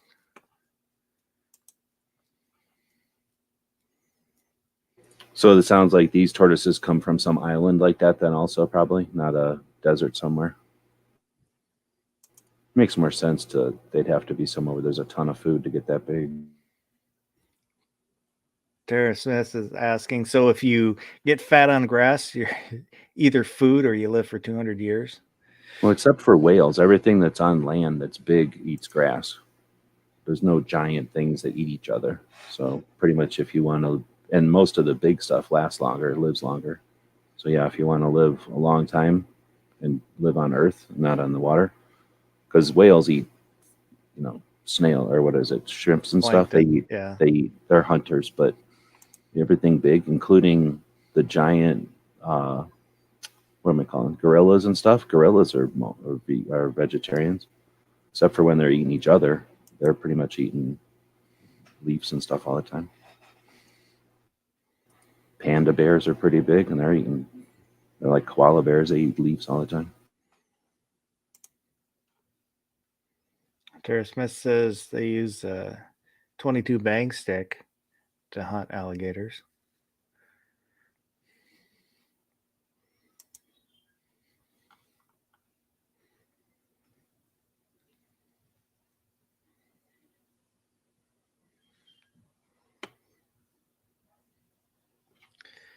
So we are at the halfway point. There's 2 hours to go, and so why don't we play this one?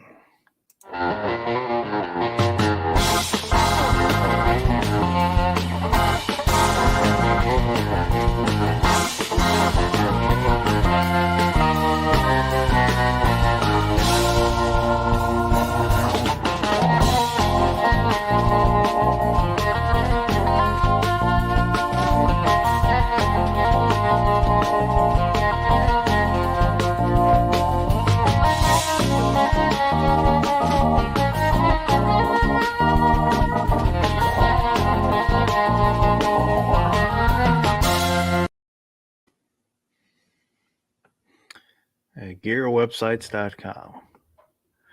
And Gary usually does the RNL display.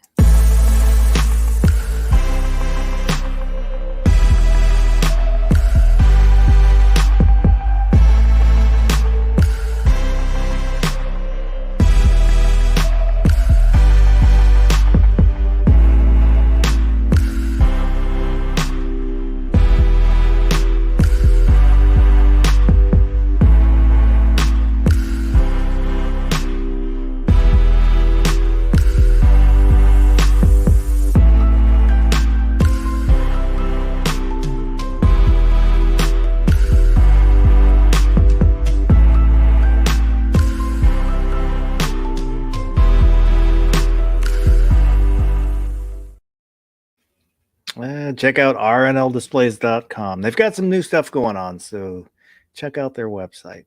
Normally, that I won't play that unless Rob is actually in the chat, but since I'm filling in for Gizzard Gary and he'll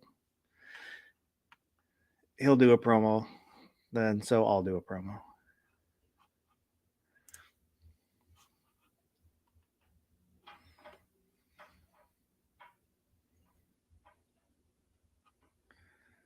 And let me end the poll. And then after we finish up the poll, then we'll look at a couple pictures that got sent in. So, would you rather have a monkey or a raccoon? 16 votes. 81% said raccoon. 18% said monkey. So the raccoons ran away with it. Picked it up with their little opposable thumbs and ran away.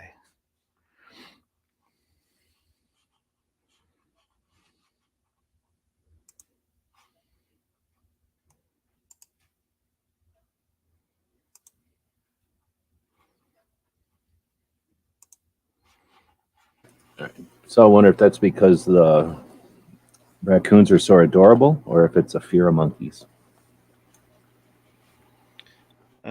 Probably little column A, little column B.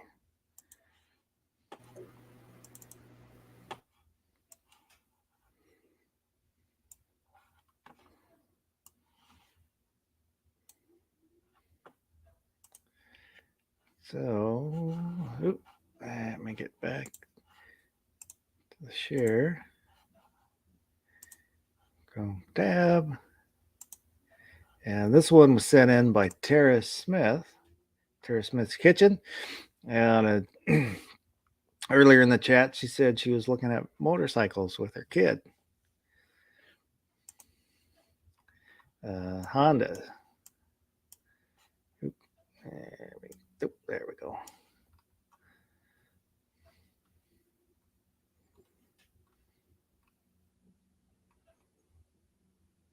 So it looks kind of like maybe a naked cruiser.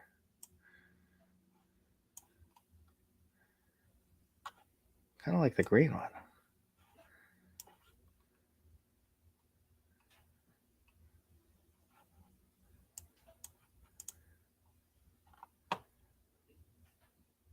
She says she was all hopped up on goofballs after I think her surgery.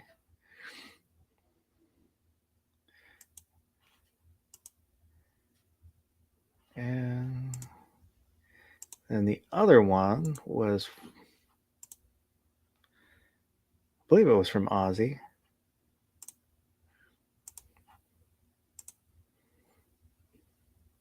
His Taurus G3.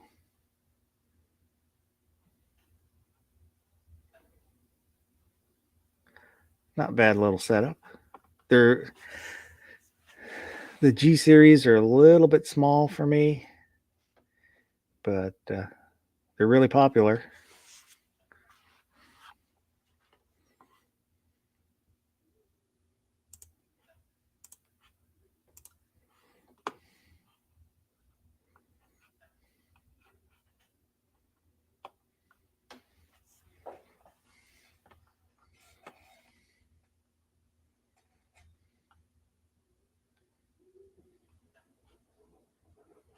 Yeah, Gunmetal Guy says the majority of people who answer the poll want to keep their faces.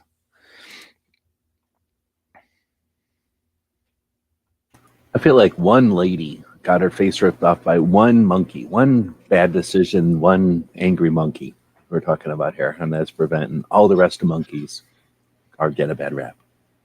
I feel like monkeys might have been marginalized here.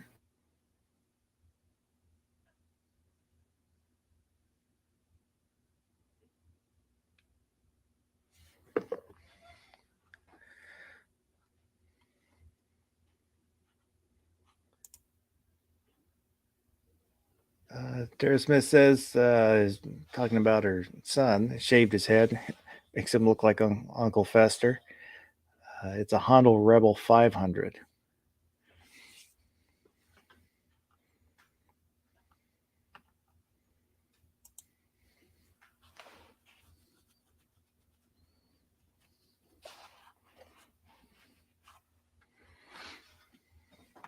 Yeah, for motorcycles, the mid-size 500 650s,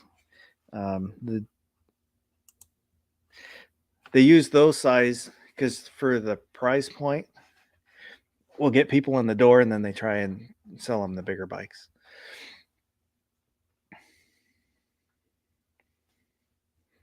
Yeah, be like, hey, you want to be able to go 55 miles an hour, or do you want to be able to like get out of the way of somebody?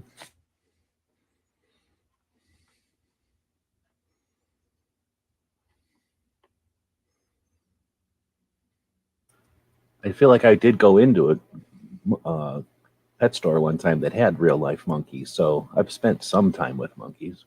I was in that pet store for a while. They didn't give me the hard sell. They just let me in there with the monkeys. Like, I could see this. Didn't actually get drinks brought to me by a monkey butler, but I feel like the monkeys were interested in that prospect. Now, I'm not saying if you want to have a monkey, you shouldn't be able to have your monkey. It's just not for me. Because here's the thing, I had a Doberman for 13 years, right? And you've watched like the Doberman gang, you get the impression that Dobermans are just waiting to rob banks. They just need the opportunity to rob a bank and then steal the money from you. But in real life, Dobermans don't do any of that business unless you make them. So I feel like maybe if people had the opportunity to have more peaceful monkeys, more harmonic relationships, mother monkey situations, monkey butlers became more of a norm, then it wouldn't be such a strange leap. So, how do you feel about cropping the Doberman ears? Doing what? Cropping their ears? Oh, I didn't have a problem with it. I didn't know about it until I got the Doberman because I've lived with Boston Terriers where you didn't have to do any of that stuff. They just went up. So I didn't even know that was a thing really until I got them. And then I was like, oh, that's a thing. And then it cost money. I forgot how much it cost. It cost real money, like a lot of money actually. But we went to a place in Phoenix because we got them from the breeder is a eye doctor who was breeding Dobermans, and he was really into Dobermans. So, I went from being interested, I'd grown up with Dobermans, and then being aware, but like I got way more aware of Dobermans from uh, talking to him. Anyway, so he was, I wouldn't say snooty, because snooty would be the people that show them and breed them for show animals. He wasn't snooty like that, and he wasn't like breeding working dogs or like junkyard dogs or anything like that. He was breeding pets for people. But the boy, the dad of my dog, was a Romanian uh, show dog, and he was on a stud tour. So he was proud of him, and he was worth something. He was worth the puppies were worth something. So anyway, he was eager to have us have the ears done well, is what I'm getting at. But he wasn't requiring that we had the ears done well. And I had the means at the time. So I was like, all right, I'll get the ears done at a place that's cool. Because I didn't want pit bull ears or like fighting ears. I didn't want military ears. And I didn't want show ears. Show ears are like a Great Dane. And so I went up to Phoenix, and we had 2 Dobermans. So we went up to Phoenix to get the ears done. And I was still doing YouTube. I was already doing internet stuff at the time. So I was like, hey, do you care if I come in and take pictures of this thing and take pictures of the situation or the operation? And they were okay with it. And they used a laser to cut the dog's ears. And he does it freehand. He just did it by hand because he's done it a bunch of times. So as they're zapping a laser at my dog's ear, it's cutting it off and cauterizing it at the same time. So it was the cleanest. It was amazing. Can you imagine seeing a piece of an ear cut off in front of you with a laser so that it's being cauterized? There's no blood at all. It's like if you're cutting paper or something. It's crazy. And then they bandage it, of course, and it took a little while to heal. But the dog, being a puppy, 6 months or something, didn't care at all. Like, knew it was happening. Was more worried about why there was bandages on its ears, but no pain or nothing. Crazy cool technology. So for me, I thought everything about it was amazing and cool, but I could totally see the opposite of that, where they do it with like a razor blade and the dog doesn't have any kind of interest in having it done, and it's a whole horrible. Like, I can see that being horrible. So I'm not gonna. It's a long question to ask. I'm not gonna say I'm blind to the negative sides of it, but it isn't only the negative side. And then the rest of the time, you got a Doberman that has perky ears, which is the way they're supposed to look, and it's amazing. It's awesome, and they look awesome. And they don't have floppy ears. So I don't know. I think that I'm pro, and I'm aware of the negatives, but I think it's one of those things that I'll still have fights on the internet. Like, if I went over to my one channel right now and went to that video, there's people from Europe fighting me because they are so against the idea of cropping ears and tails. Tails, I don't care. I don't understand people that don't understand tails. Tails get done when the puppies are born. They don't know life without with a tail, and tails are not good for all dogs. Like, some dogs that aren't bred for tails, they hurt themselves with tails, and their tails get all broke and weird. So you want to chop those tails off. It's like dew claws. So some of that stuff that happens when they're first born, I don't understand. That's like trimming toenails. I don't understand people that have a problem with that. The ears I can understand. But anyway, I think that's a big topic for sure. I never knew about it until I had the Doberman and figured out that I cut them without caring. And then that's a decision that a lot of people can't deal with. And they don't like that I've made it. It's like I don't want to say it's at the level of abortion, but it's an abortion type topic for Europe for sure. One of the reasons I like Europe. Two Live Moose says he has 2 kids, so he knows what it's like to live with monkeys. I'm guessing it's more the poop flinging than the face ripping with his kids. I don't know. What about the butlering part? Like, they probably get a lot of work done for you, little or no cost.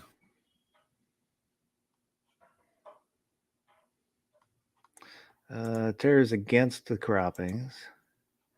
Yeah, and we're not, we're not trying to start an argument here. Just looking at Yeah, I comments. mean, I'm not. I don't think you have to do it. I'm not like if you don't do it, there's something wrong with you. Except for like I say, that I can. I mean, there's no exception. I guess if the dog has a problem, obviously you want to do something to help the dog, but I don't think it has to be done. But I don't have a problem when people do it either. But at the same time, I'll look down at somebody who does a hack job with a razor blade. That there's no excuse for being mean to a dog. Moo got cropped when he was a baby. That's what I was going to say. I didn't want to bring it up, but a lot of us have dealt with something that happens when you're a baby and you don't know anything. You just live that life. You don't live. You don't know what it's like to live the other way.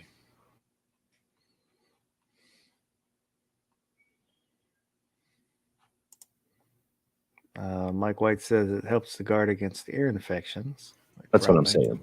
saying. And it's I've had dogs with floppy ears. I had a black lab and he had floppy ears and he didn't get infections from having floppy ears, but the Doberman I think would have. I just think he would have. He didn't. His ears. I don't know. Maybe I'm just. I'd liked his ears a lot though. Doberman looks totally different without ears up. Our beagle he didn't get infections. It didn't get infected, but it would get really bad wax and cause problems and be painful for him. Did you ever have issues where like the only thing Bubba would have is like if I let him go tear off into the desert or whatever, he'd come back occasionally with some kind of a dandelion thing. You know how dandelions throw their seed out, little dispersal thing, like something like that. Like something could come back in his ear. And if I didn't pay attention and wipe that out once in a while, like that kind of stuff could accumulate. But that you'd have to be neglecting your dog and like let it just do everything and never even pet it or anything. You know what I mean? Like it could have happened, but it could happen to any dog if you ignored it, I think.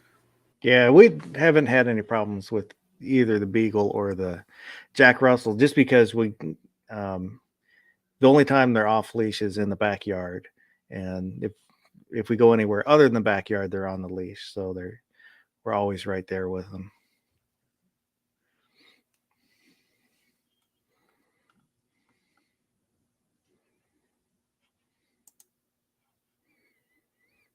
X Adams saying, South Texas, there was a lady who had chimps.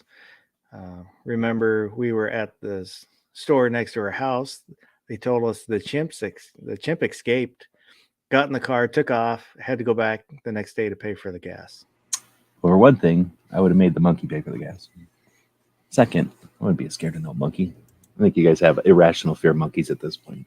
No, it's a healthy I'll fear fight a of monkey. monkeys. If it'll help, I'll fight a monkey.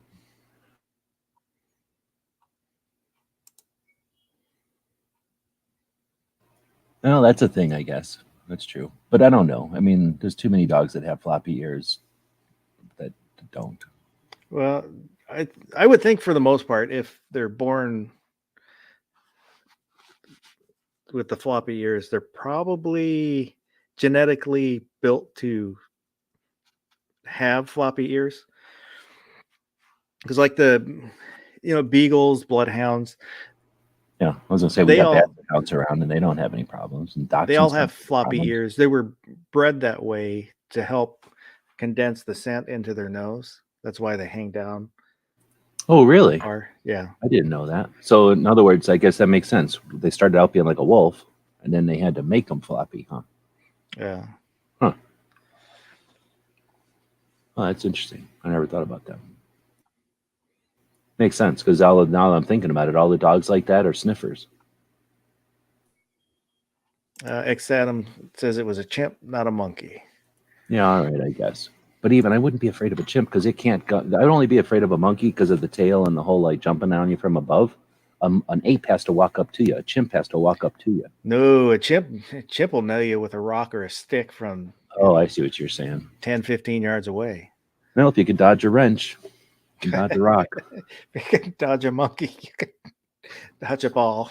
I guess I'll give it to you. But they're probably uncoordinated. Like it would be a lucky throw. You know what I'm saying? Like I'm sure they can throw hard, but they're throwing erratically. They can get pretty accurate? good. Yeah.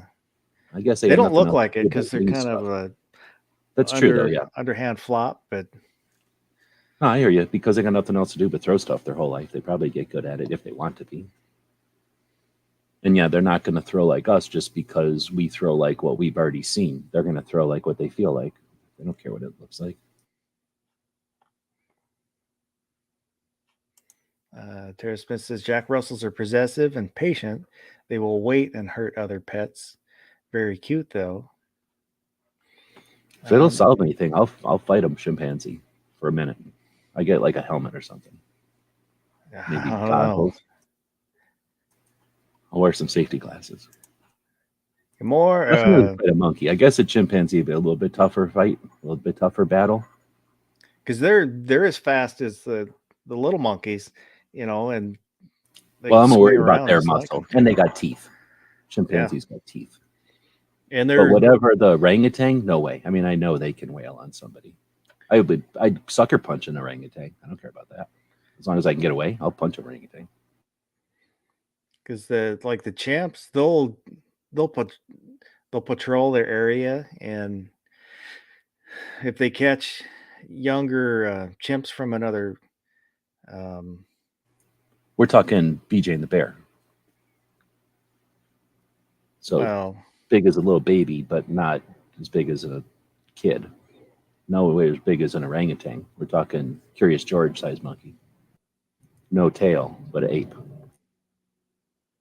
Basically the smallest of the apes. We're talking chimpanzee, right? Yeah, but what happens when George stops being curious and he turns into Furious George? That's true.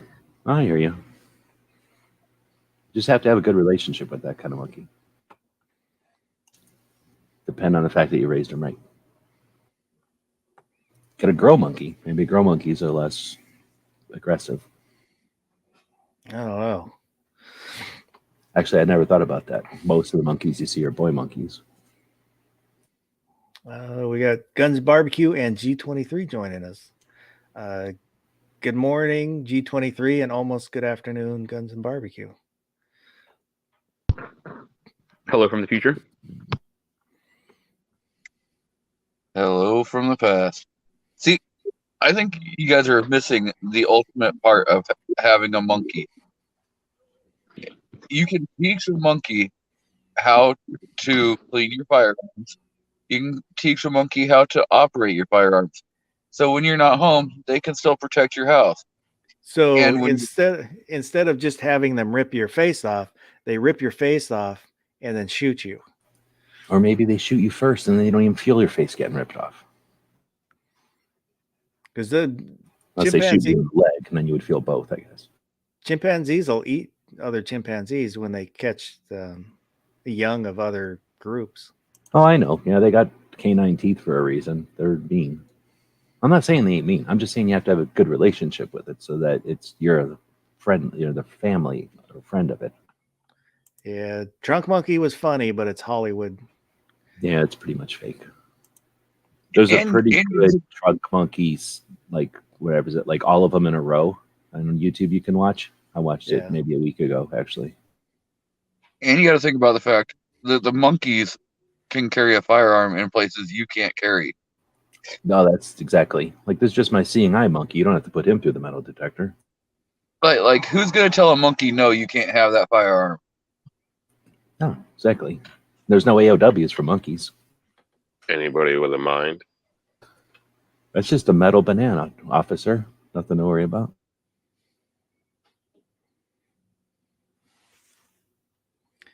How's it going, Rob?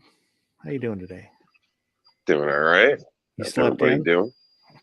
Yeah, slept in, which was good. I've been trying to the last couple of days, but it hasn't really worked out. So, but today worked. You know who sleeps in every day? People with monkey butlers. And then one day they don't wake up. Tara Smith's Kitchen says chimpanzees are the only other known species to actually have wars over politics. They kill and break away tribe members. Goodall has an executive documentary on chimpanzee wars. They use tools now too. I had a boss when I was working at the Washington State University that he was a Vietnam vet, and he was telling me about the monkeys patrolling their territory and having wars. the chimpanzees. And I know they're not monkeys, but we're going to use that term interchangeably because it's funny. Maybe that's why they're angry, because they're always getting misunderstood or misrepresented by the other. Apes probably hate monkeys, and monkeys probably always trying to be apes. Take credit for what apes do. Yeah, Jane Goodall did a lot to increase our understanding, but she did it in a non-scientific way by interacting with them. Intentionally, or like, well, it must have been, because it wasn't like there was no protocols before that. Other people had observed as opposed to interact, like for years before that, right? She decided to go mess with them. Yeah. Yeah, she was pretty intentional. And a lot of people complain about safety, and a lot of people have other, gosh, can't think of the right word. Some people suspect she got a little further than she should have with some of these animals, because they kind of take possession, like monkey love. There's some video out there that you can see. Nothing, horrible, but doesn't look like it's going to a good place. And of course, the video cuts off. So with everything going on, it makes you wonder sometimes. I mean, I don't know how far a person's willing to go for the name of science, but it kind of makes you wonder. I don't know. You guys are all worried about chimpanzees. I'm worried about bonobo ape. I'm not really worried about either. Not around here. But I will state, I think people the movies do, bad stuff to people's opinion on monkeys. So they all look cute and this and that. But no, man. Like they can be vicious. You give them the wrong look, they'll chase you down. They all got attitudes. Freaking the little ones, like the packs, they're horrible. Like they'll run all up and down, all over you, scratch the hell out of you. I mean, you just get mauled to death, and they are fast. So you try to pull them up, you're getting tore up. Is it the silverbacks that got the red butt and their head looks like they got a mask on or something? They look like something like they got teeth and a mane and all that, like those little coyote monkeys. You see one of those, go the other way. Yeah, I don't want to go anywhere near one of them. I mean, it'd be nice to have an army of those, but yeah, I wouldn't. I don't want a monk. I don't want a butler that's one of them kind.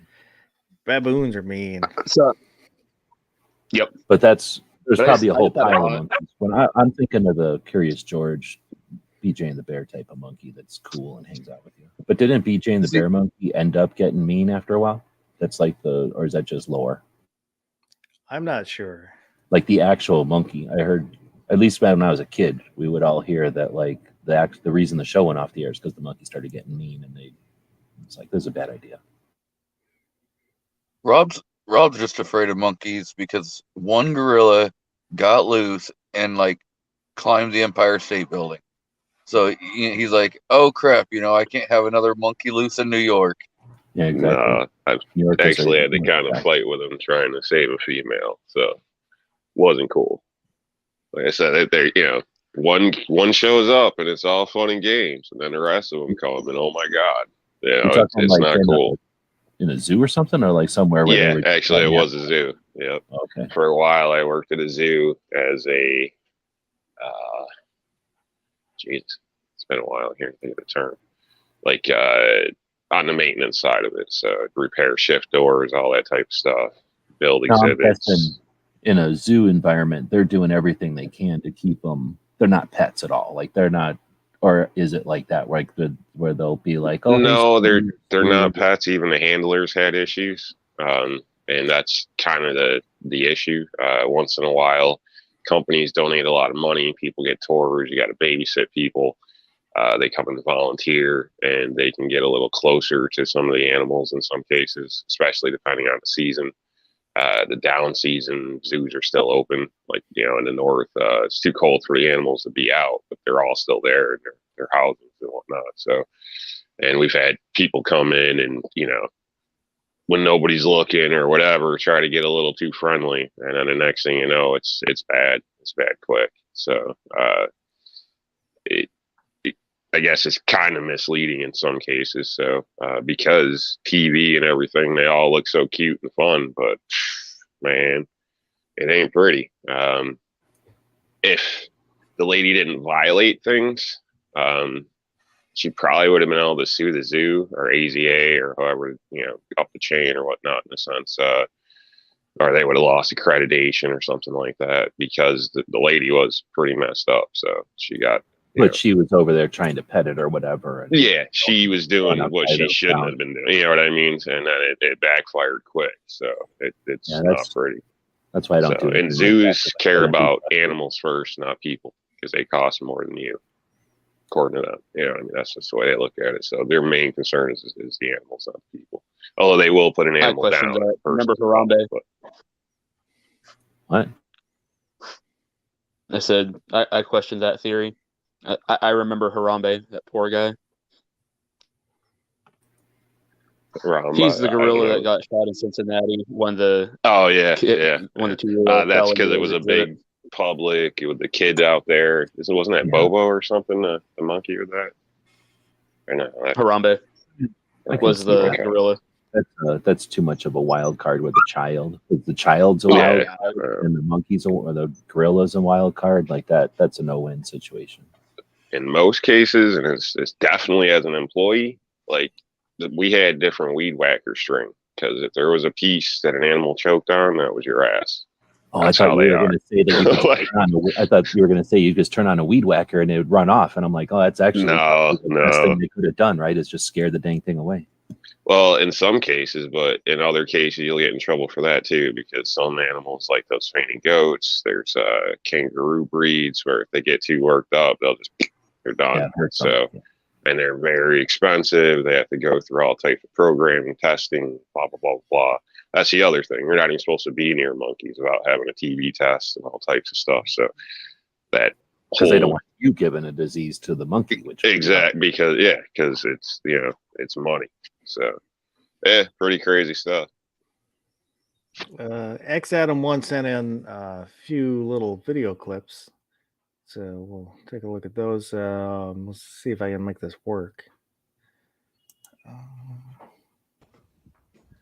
How different would the world be if monkeys weren't jerks and you could train them to be little monkey butlers? So all of us were just like Jabba the Hutt sitting around being fat, and monkeys were running around doing all the work all the time. And X Adam, turn your camera so we can see what's going on. We've got 1/3 of the action.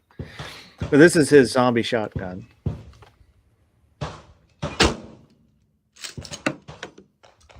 He said he finally got to take it to the range to shoot it.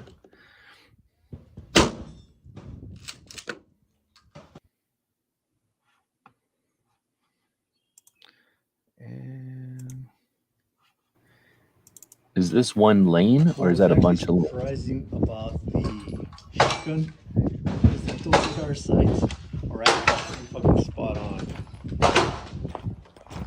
They're pretty spot on when it comes to point of aim, point of impact. Right there, as you can see, he has no more face left. I figured if he suffered very light fucking collateral damage. Look at that. Barely wounded the hostage. Man, that girl's parents gonna sue. She was gonna be a face model. If that's happening to me, like I'll do something else. Don't worry about shooting that guy's face. I'd rather not take a face with like a quarter of that shot. And one more.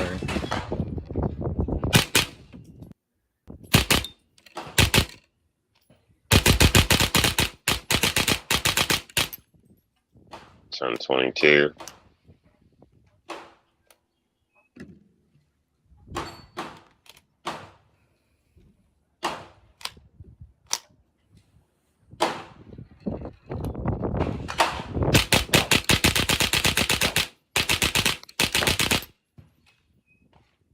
Is that a binary trigger, X Adam?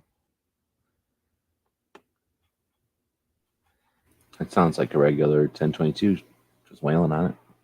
Yeah, I think he was just getting on it. Yeah, I don't know how to get out of this now. I may have screwed myself. If you got a monkey butler, just monkey would run over right now. Click the button. Stop screen share. Well, the problem is there's no option to stop screen share. I think it's probably possible to technically have like a monkey butler, but I think everything would make a huge difference. Location, how many people in your home, visitors, things like that.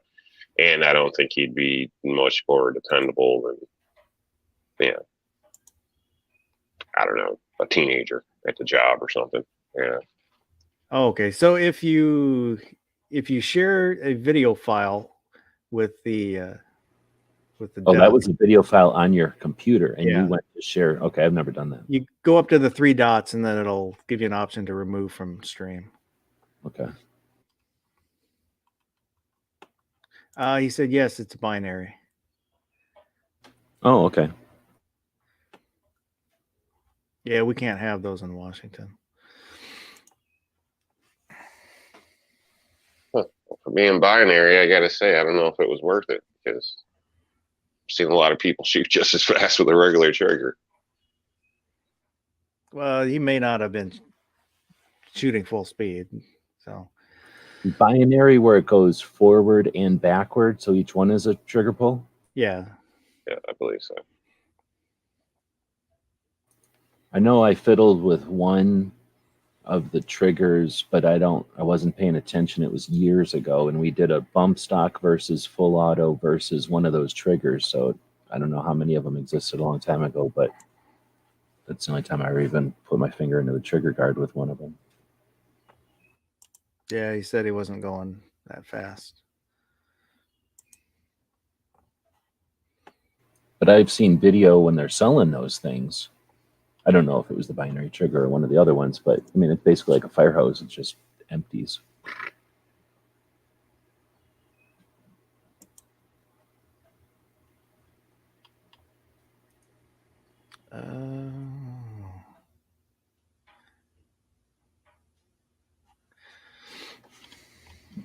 So monkeys are so bad or whatever. What if we take the worst of the worst and we just lean into it and get the worst monkeys, rile them up, put little parachutes on them, give them knives, wing them down on somebody? Who are you winging that paratroop troop of angry monkeys at?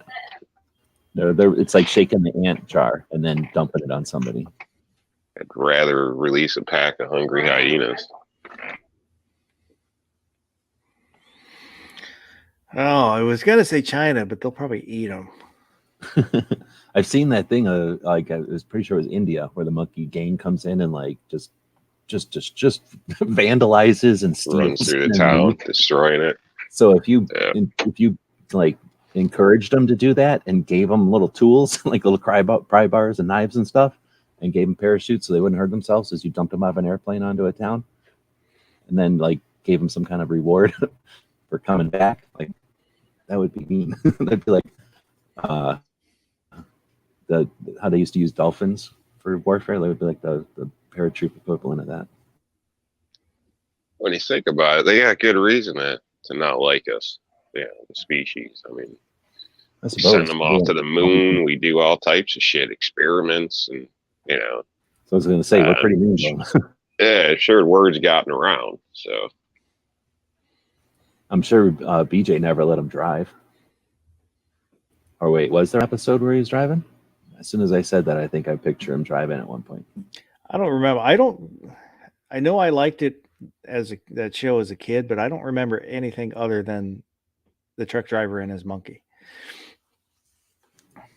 Oh, it was basically he would go around being a ladies' man, and then the monkey would be, his wingman, be hanging out. And then every once in a while there was a crime. I'm pretty sure there was a crime every episode, and you have to solve the crime, right?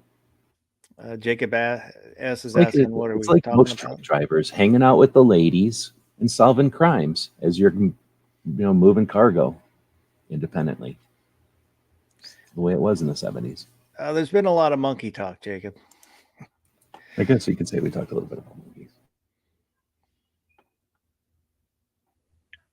it did start before I got here, just to clear things up. I don't like deathmatch as much as a Cannonball Run. I think there should definitely be events that are traveling events that are like scavenger hunts or something. I thought that, I don't know why there's not a TV show or some kind of a reality show like a Cannonball Run. There have been. There has. Yeah, I wouldn't watch People a still death do race.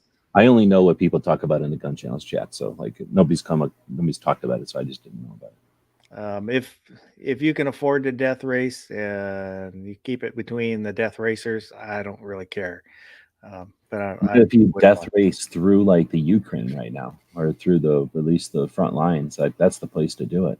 Well, that's what the Russians are doing. Like do it towards the Russians, I guess. What I would say. You can still do the Cannonball Run. Obviously, it's not a legal event, but the founder guy stopped it back when, I can't think of the name of the other guy. He's into a You're lot talking of about the real one in real life. when feed across. I think Lamborghini Countach was brought in especially for that run. That's when they got canceled it because he was worried people were going to take it too far. Because he was actually big on safety for the public. He only wanted drivers that were kind of in the clique, that were professional, trusted, not hothead, drivers.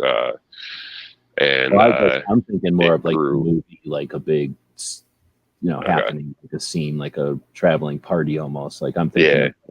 I think that would be cool, or even like the geocache type thing nationally or something. I've done that in the past, not nationally, but around my area. But yeah, that the Cannonball Run, I believe the last guy that completed it was in 2017. 3 friends in a BMW something. Can't recall what it was. And I didn't even know supposedly my friend told me about it. And he's like, "Oh look, they get all kinds of radar detectors and wave. They get all everything." Disguises like that in the movie was all legitimate. They actually did get an ambulance and a doctor and all that type of stuff. That's all based off real life. But yeah, towards somebody actually was like, "I'm going to haul ass across the country dressed up like an ambulance, so nobody will stop me." Yep. That'd be awesome. It was taking a risk, but they didn't actually beat it that year. Somebody else got ahead of them somehow. But yeah, it's a legitimate thing. And, I guess I'm thinking more of the idea of like a scavenger hunt where you go from, or is that, what's that called? Where you go from? Is that maybe I'm thinking the wrong term? Where you go from place to place and you have to hit the different legs of the journey or whatever.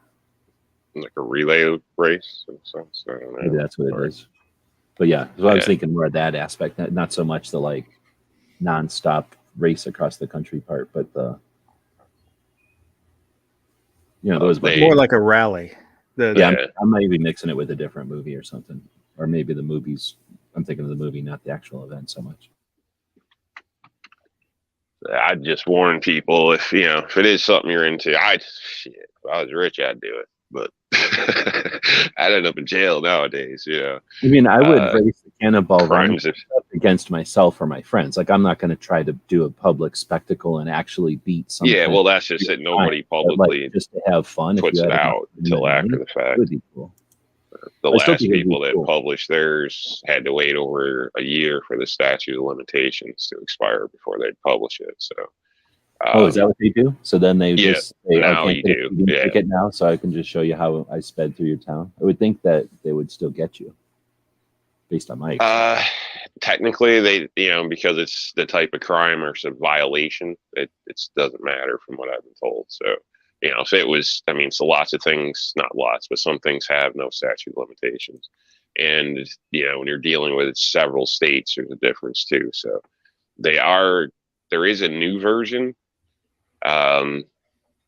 It goes, I believe it's from northeast down towards Texas or something. It doesn't actually go, it's not the same path anymore. But there's big debate between, not being the same, this and that. When they do it for real, it's the same route all the time? Yep. Well, it's A to B. How you get there is up to you, but this is the one destination, and this is the other. So yeah, that's how I thought it was. Like because that's how the movie was, right? Like, our strategy is to go this way, but our tactic is to go this way, and then we accidentally had to go this way because that didn't matter. It's not like they just had to hit the pretty much. But it's changed a lot. In the old days, it was maps. They'd get lost. You had navigators. They had shitty ass radar detectors, all that type of stuff. No GPS. Now that's why there's a big debate nowadays. People are like, it's not the same race. The cars are improved. The technology's improved. You know what I mean? Police patrols are more. It's more of a Well, plus kind of literally, riskier, not the same level. So if you wanted to, you could have it set up where you have people aware of where you are and where you're about to be, and like have, what do you call that? Like allies or people helping you along the way that you could never get stopped. You know what I mean? Like that you could have never done. yeah, decoy cars, things like that, blockers. Just every strategy. Yeah. Like hey, I'm going to be doing this race. If you want to help. And then like, you know what I'm saying? Like if everybody helped somebody, you could get across the country without a police ever seeing you or a camera or anything ever seeing you. That would actually be really neat to see it, but it'd be illegal, I guess. Oh yeah. So entirely illegal. So, and in some states, 25 over the speed limit is a felony. So, and considering you're going to have to average about 110 or more to catch the record now, like now it's probably you're going to have to average maybe 130 to catch the record. Well, they just said that they got it during COVID. That makes all the sense in the world. I would have thought it would have been during Y2 or not Y2K, the after 9/11. If you would have had the balls to do it, nobody was on the roads right then. In September, somebody could have done it then, and probably I don't know if you would have probably got extra busted though. You know what I mean? Like the tension and everything. Like if you were driving really fast through an area and didn't stop, like I think that would have been dangerous. But after traffic flow, all that's a big aspect of it. I'd recommend going with traffic, not midday or high traffic. But I wouldn't want to be the only car in the middle of the night because 2 towns down the road, a sheriff sees you go by. The radio is going to beat you. You know what I mean? If you're the only guy out there, how are you blending in? That's where like an ambulance came into play or something. I remember the ambulance part of the movie, and I haven't seen the movie since I was a little kid whenever it came out probably, so maybe I'm remembering. Is there another movie where it's more like a rally, or is that the word for like a, I keep saying 3 total. Death Race was 1, Cannonball Run, and then there was some combination grade C or D movie of them both, I believe. So I'm not sure what which one you'd be referring to. I remember the thing I'm thinking of is more like a giant party, and it was a comedy, and they were all like, let's go to Las Vegas. Well, I mean, it wasn't like let's go there, but it was like the first leg was Las Vegas, and then it was like, I don't know, Denver or something, and then it was like Chicago, and then it was New York, and then all the little. It might have been the Great Gumball Rally that you're thinking of. Okay, so I'm maybe mixing movies, but that's what I would think would be fun, is to get a bunch of people with different vehicles and different strategies, and like, okay, tomorrow we're going to be here, the next day we'll be here, and then each evening you get together and you talk about what happened, and then nowadays it would be making videos the whole time and going live the whole time, and that would just be neat. And I wouldn't try to race, get in trouble or nothing, but just have fun adventures. Except it may, of course, I would do it with your points would be how many gun shops you see, how many museums you get to see, that kind of stuff. But anyway, whatever the focus would be, the topic would be, like if you were fishing or if you were skiing, you could do whatever, hit as many points on the common interest, and then bump across the country, seeing everything. That would be neat. It would take, I don't know, what, a week or more? Drive across the whole country, farting around, only a day at a time? Maybe, depending on how much farting around you're doing, I guess. Yeah, you'd have to leave room for it. 2.5, 3 days if you run straight, hauling ass, I think it is. So coast to coast. SS Pond is out there. So we'll do. Gary didn't even ever talk about monkeys, from what I remember, back when Gary used to host these. We'll do giveaway. We'll let it run till maybe the top of the hour.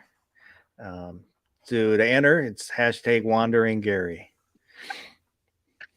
And I don't have any of the patches down here to show what we'll give away, but we'll give away some patches, some stickers, and I don't know, whatever else I can cram in the box. Ooh. Is barbecue still in here? Yep. Who won the thing? I had to step away. What thing? Gunpowder Beauty's dad, and who else? Woods. Who won your thing the other day? Okay. Gunpowder's dad and Woods.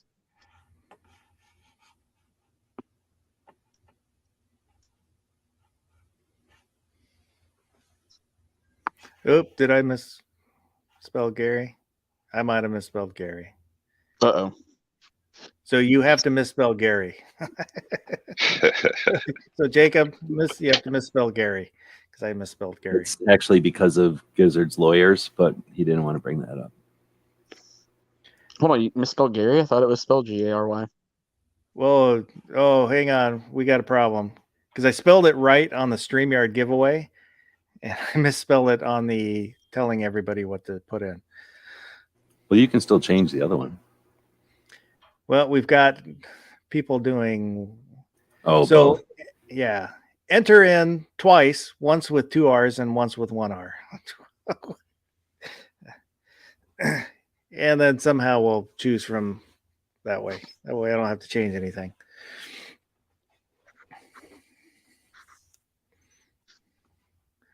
So I had to step away, let dogs out, all that fun jazz. But that was right about the time that New York Outcast was talking about Jane Goodall and apparently some weird videos. Anybody else worried about his internet search history now? I don't even want to think about some search histories. I'll tell you, it's not as, I'm sure I'm on a bunch of lists, but it can't be as bad as people say, because I'd already be caught up by now.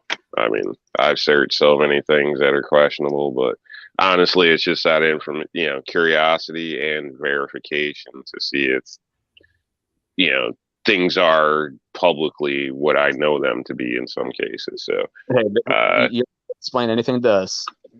So, yeah, it's pretty crazy. But I recommend DuckDuckGo and having several devices with none of them actually in your name.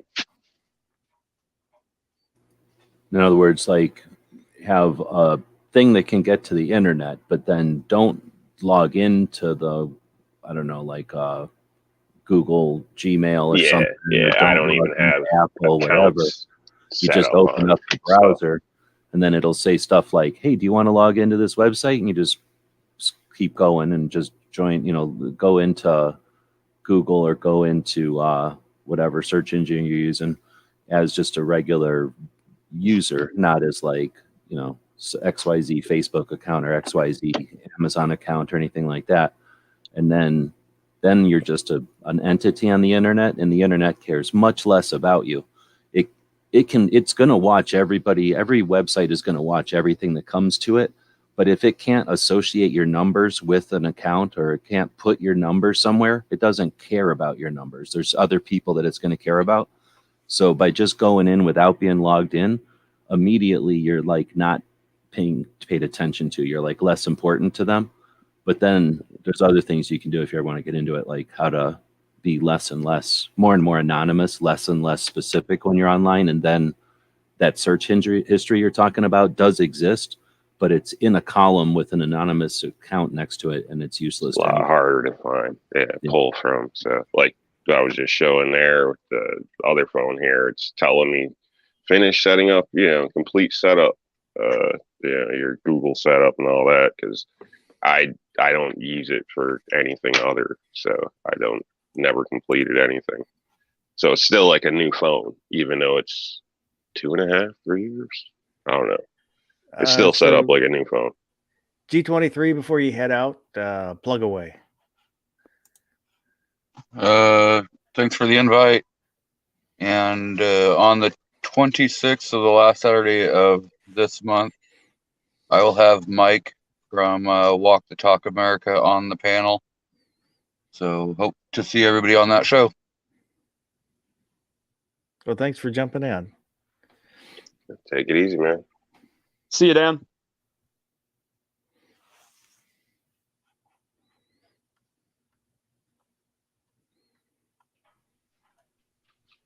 Privacy is a big thing these days.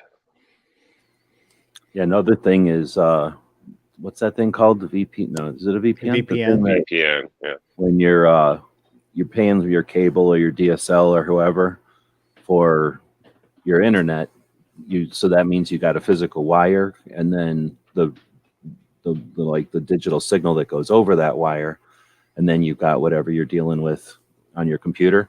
So the wire, the physical wire, you got to connect to the phone company because that's how you connect, right? Or the cable company or whoever it is, you're going to have a physical wire. But the next layer of, or the first layer of data that goes across that wire is called your connection, or your VPN is basically what we're calling it. That's by default your cable provider or your telephone company or whatever. But you don't have to tell your computer or your router or whatever to talk to the first thing it sees. You can walk right past it and go onto the internet and use either a free VPN or pay for a VPN. And a lot of places will say, hey, here's this concept that you can just walk right past your cable company, go to the internet. They don't care. They don't stop you. Most people don't know about this, so they just watch everything you do. And not that they care about what you're doing. It's just that they can sell that data, so they do. They watch everything you're doing. And if you're concerned about that, or you just would rather walk right past the thing that watches everything you do, you just get a free VPN 1.1.1.1, or pay somebody for a VPN in some other country, and then you can kind of tune it to be like, I live in Australia, or I live in Germany, or whatever. There's stuff that you can get to swap them too, so they'll automatically swap out over time. But the problem is nothing ever recognizes you again, so it's a bitch. Like if you that's the plus and minus. That's a good point. The double-edged sword of that is that once you walk right past your thing, now you don't have that thing to attach. So a lot of times you can get two wireless routers, which cost what, $30, $10. A used one is $5. Have one wireless router that's your anonymous. Have one that's your when I do stuff. And as long as the people in the house, depending on how many people use the thing, are aware of that, then when they all want to do stuff one way, they flip it to here. And it's like having two wireless Wi-Fis in your house, anonymous, and when I need to do up.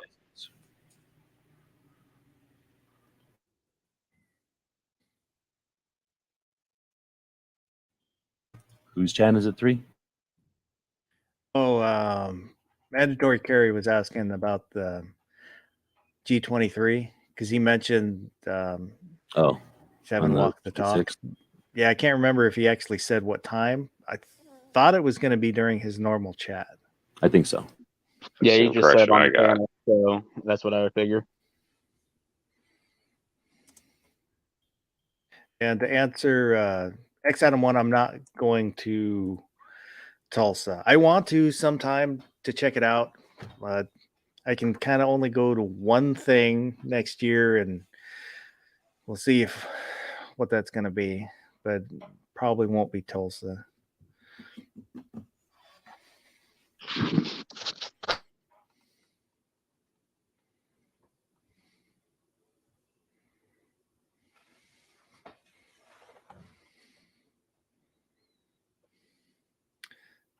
So we've got 9 entries. So remember, you have to spell Gary correctly with 1 R and incorrectly with 2 R's. So make sure you have hashtag Wandering Gary both ways. Because I'm lazy and I didn't want to start over.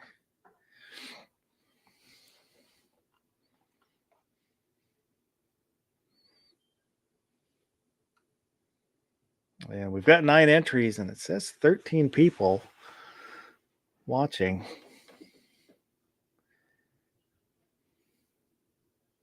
And you always see kind of the same people winning. It's because it's the only people that enter these contests. Got to be in it to win it.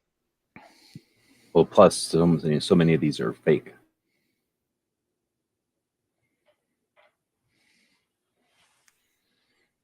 Yeah, I always say if I don't win, it was fake or rigged.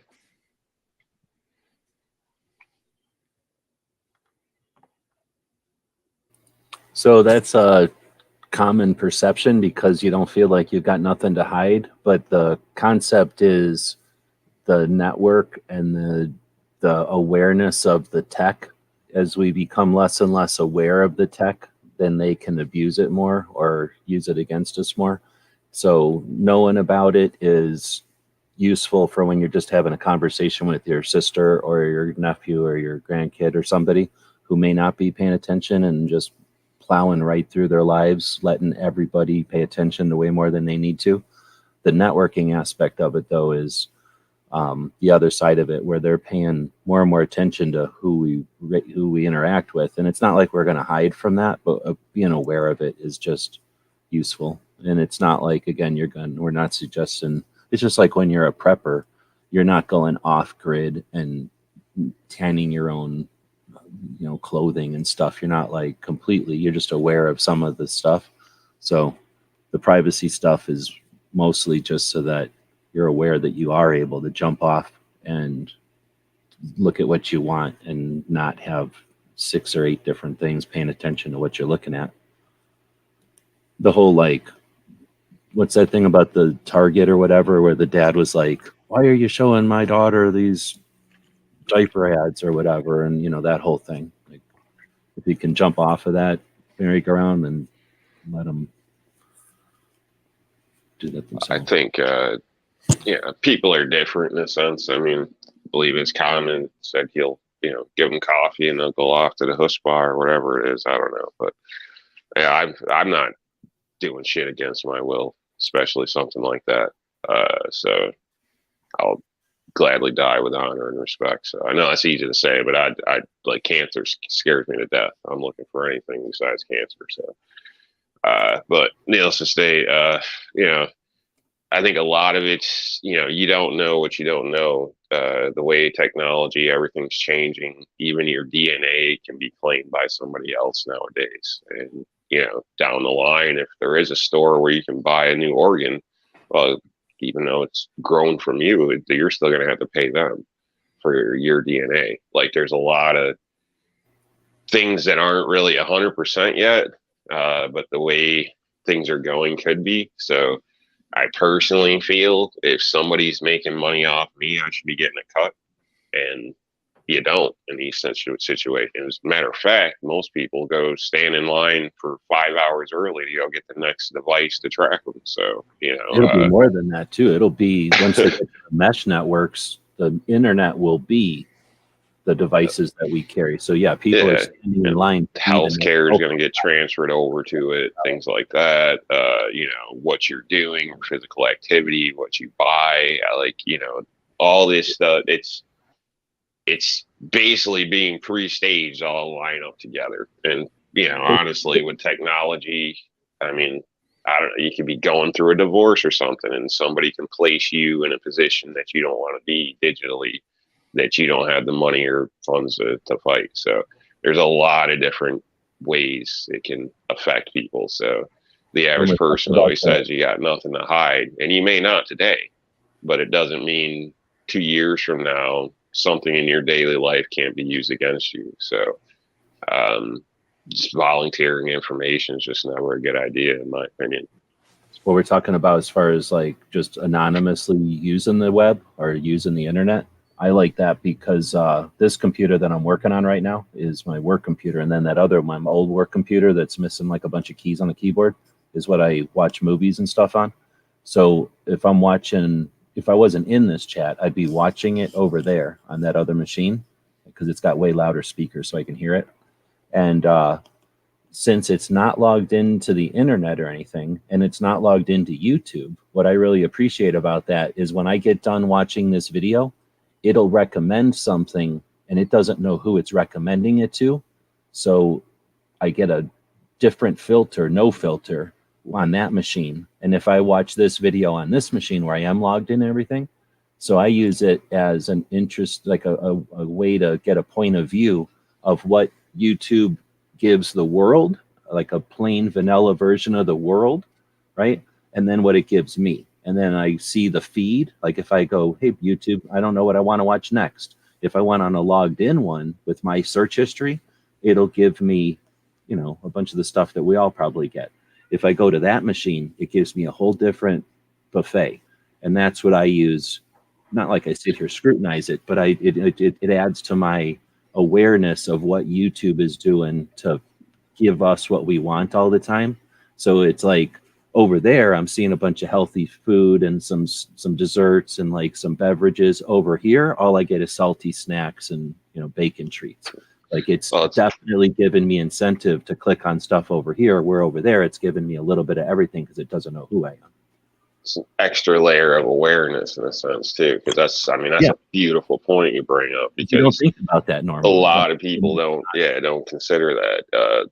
Whether you buy, Apple or Android makes a difference in what ads you get, and that's been proven years ago on TV shows, morning shows, where they run different hotel rates through a Mac or whatever, the different brands, and the higher cost item always refers you to a higher cost product usually. So that's one aspect that would always make me want to go with Android to begin with, because even if I got the money, there's no reason to just waste money because some people think I've got it to spend.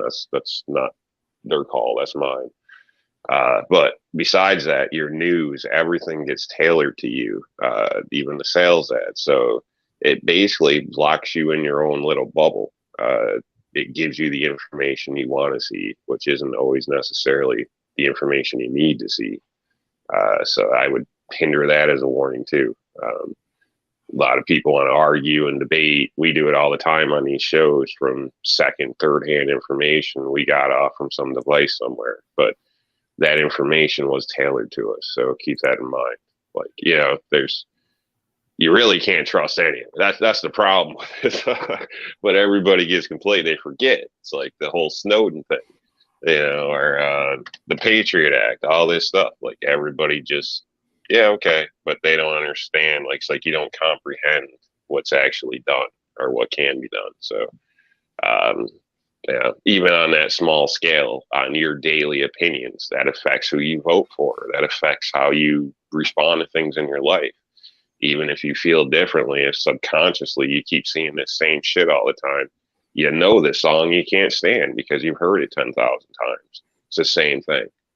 So it's, there's a lot, I don't know, there's a lot to this stuff, but don't make it easy for them, folks. Don't make it easy. And misinformation is just as good as good information.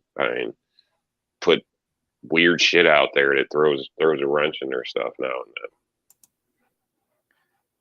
So we're going to do our drawing. And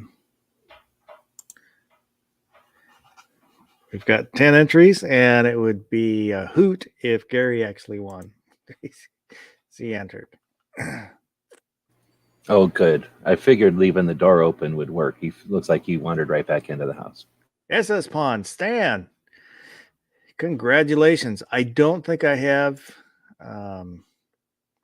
your email. So email me at untacticalfoss@gmail.com, your address, and I'll send you out a box full of stuff.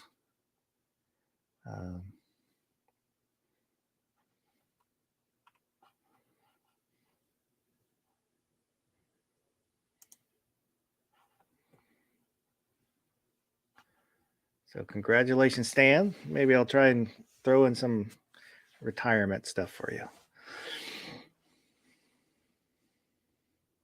And let me know what size shirt you want. I've got, I think I've only got extra large and double extra large. I don't think I have anything smaller. I've only got men's sizes.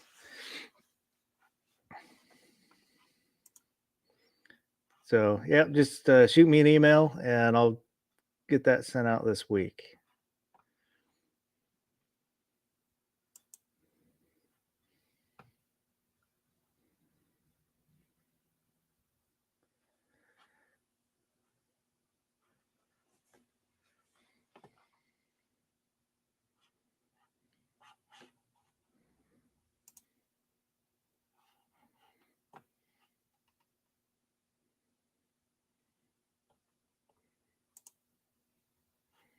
Yeah, Gary said he finally wandered his way back home.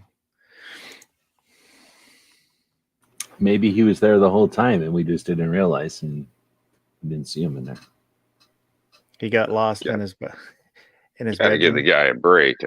It's not easy trying to make it around without crossing roads. You got to overpasses, tunnels, constantly go around the block, run through people's yards. It's not A to B for him. Neighbor could just hear him, "Help, I've fallen. I can't get up." PNW Woods, how's it going? Oh, you didn't see? Go up a couple of dozen entries to his first post over there. About his new puppies. Yep.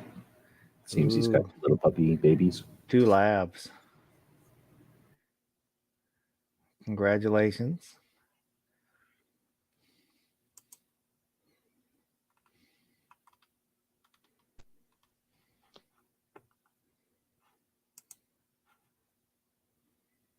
Gary says, I've been bouncing back and forth across I-40 in Arkansas most of the week. He wandered a long way.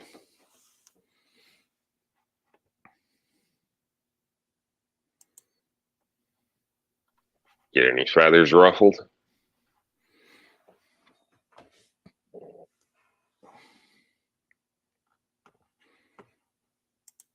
Gary's asking you, gee, which street signs? Oh, we thought you were out just wandering the neighborhood, so I figured if we had you look up, you might be able to tell us what street signs you've seen, and then we could send a car or something over. Yeah, if you didn't catch, Gary, this is the Gizzard Gary wandered off chat. We just came in, seen the door open, and assumed you had wandered off. We didn't realize you were coming back. Well, we're glad you're home, safe and sound. It's a black market store you can go to. It's not really a store; it's somebody's house, but this place is way out in the woods, and they had all types of tools. Somebody worked at like Home Depot or Lowe's and had the 5-finger discount or something. I don't know, but the place was stocked with equipment, all brand new and stuff. It's not uncommon. There's markets like that around here for everything, basically. But the place, when you rolled up to the place, like you got surrounded by chickens. There's rooster come up, like they were used like it was almost like the guard dogs. Like you couldn't get in that place without somebody knowing. It was hilarious. And you'd be shocked how many people are scared of chickens. Like, yeah, it's pretty fun. They don't know how to react, and they don't know if all the chickens are going to run out. So, and they are going to make noise most of the time. So that's pretty rooster pinned by the back door, and then there was another that would run around or something out front. Like, they had to kind of keep them away, and there was dogs. So it was a pretty crazy setup. Let me tell you. My grandparents had a small farm, and my mom told me when she'd go out and collect eggs, the rooster would hide and wait for her and then chase her. Would surprise me. I guess they get territorial.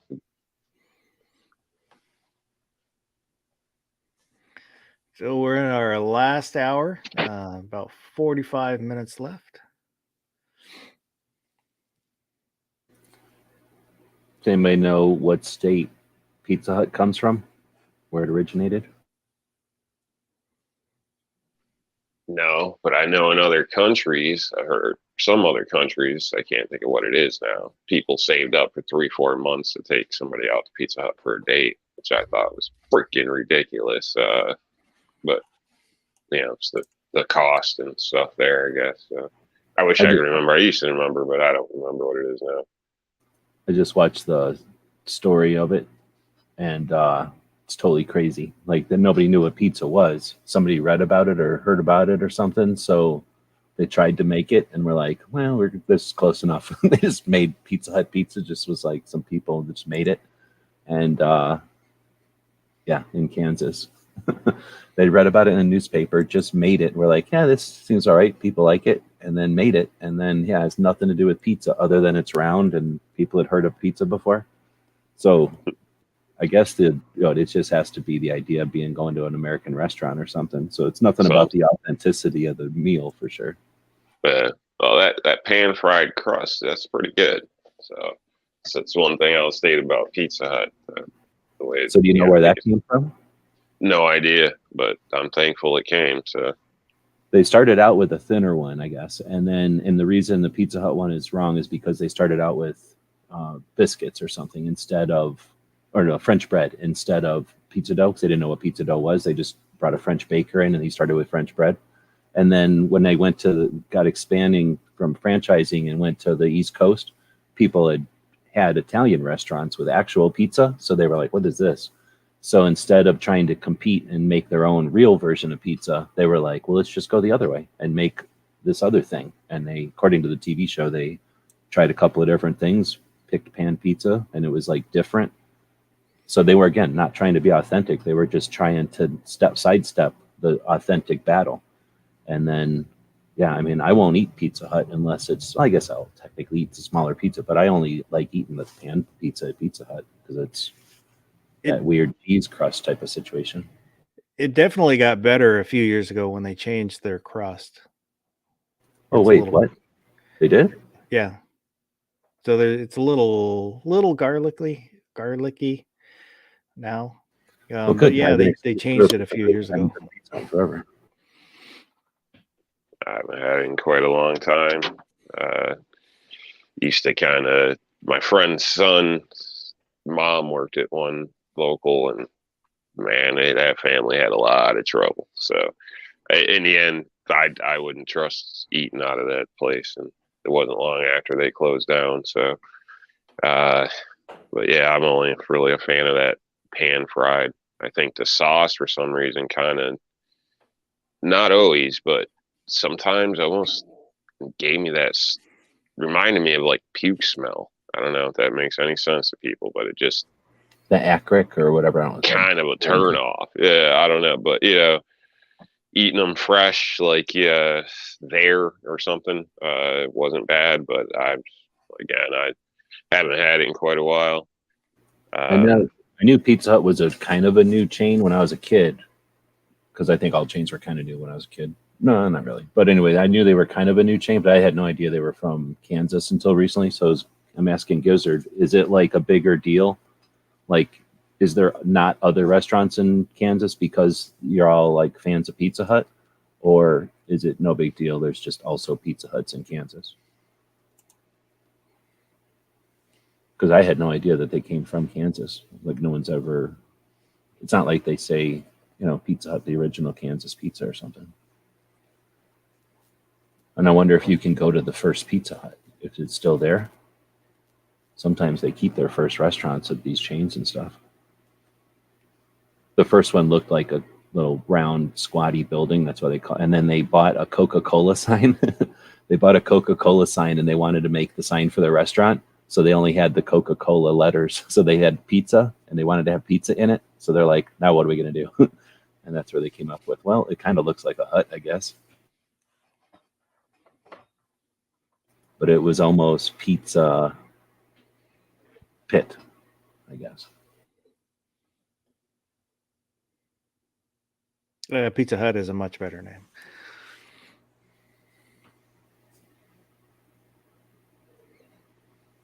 I think if you went Pizza Pit, you would have to put like the Pizza Pit or something in front of it, but just Pizza Pit doesn't sound.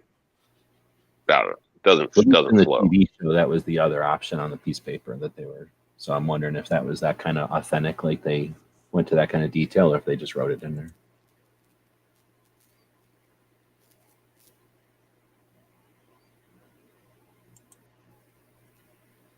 Were they better, Ozzy, or were you just partying more? Because when you're messed up, pizza's always good. I don't know. I do remember going to Pizza Hut, like when I was a little kid. It would be like somebody's birthday or like some special occasion. They'd take everybody to Pizza Hut, and it was a big deal because we get good pizza other times, and Pizza Hut wasn't the best pizza, but it was cool to go to Pizza Hut because all the other pizzas. Well, every other pizza we ate was from a takeout. Like, you couldn't go anywhere to eat pizza. I guess there was what was that thing called with the robot monkeys and stuff? Showbiz or Chuck E. Cheese? Chuck E. Cheese's? Or, I don't remember what Chuck it was. Chuck E. Cheese was a shit, man. We never went to that. Like, I never did that. Oh, man. So the only thing we had, and I'm talking way before Chuck E. Cheese actually, existed. When I was a little kid, Pizza Hut was a bigger deal. Old Chuck E. Cheese, not the new crap. Chuck E. Cheese, I never knew it at the time, but now I have way more respect for that place. Like, it's a super cool story. That's Atari. The guy who That made was Atari. Showbiz. Showbiz was Atari. Well, Oh, yeah, newer yeah. Chuck E. Cheese, I think, is a Chuck E. Cheese is the one ripoff. The that- people are pricks. It's a total different experience. Like, Well, no, it's they come Chuck over E. and bitch at you if you don't order a pizza and try to sit down. Like, you're still there with your damn kids and their friends spending $120 or whatever it is, and they want to bitch because I got my mom with me and she wants to sit down. Like, I got to buy something. Like, freaking assholes. Like, I don't know. The old pizza, the old Chuck E. Cheese was awesome. Oh, you could go there, spend a day, no problem. You'd find coins in the ball pits. Nowadays, you're gonna find needles or drug bags. Like, it's a total different experience around here. It's a damn shame. It was a one of great memories.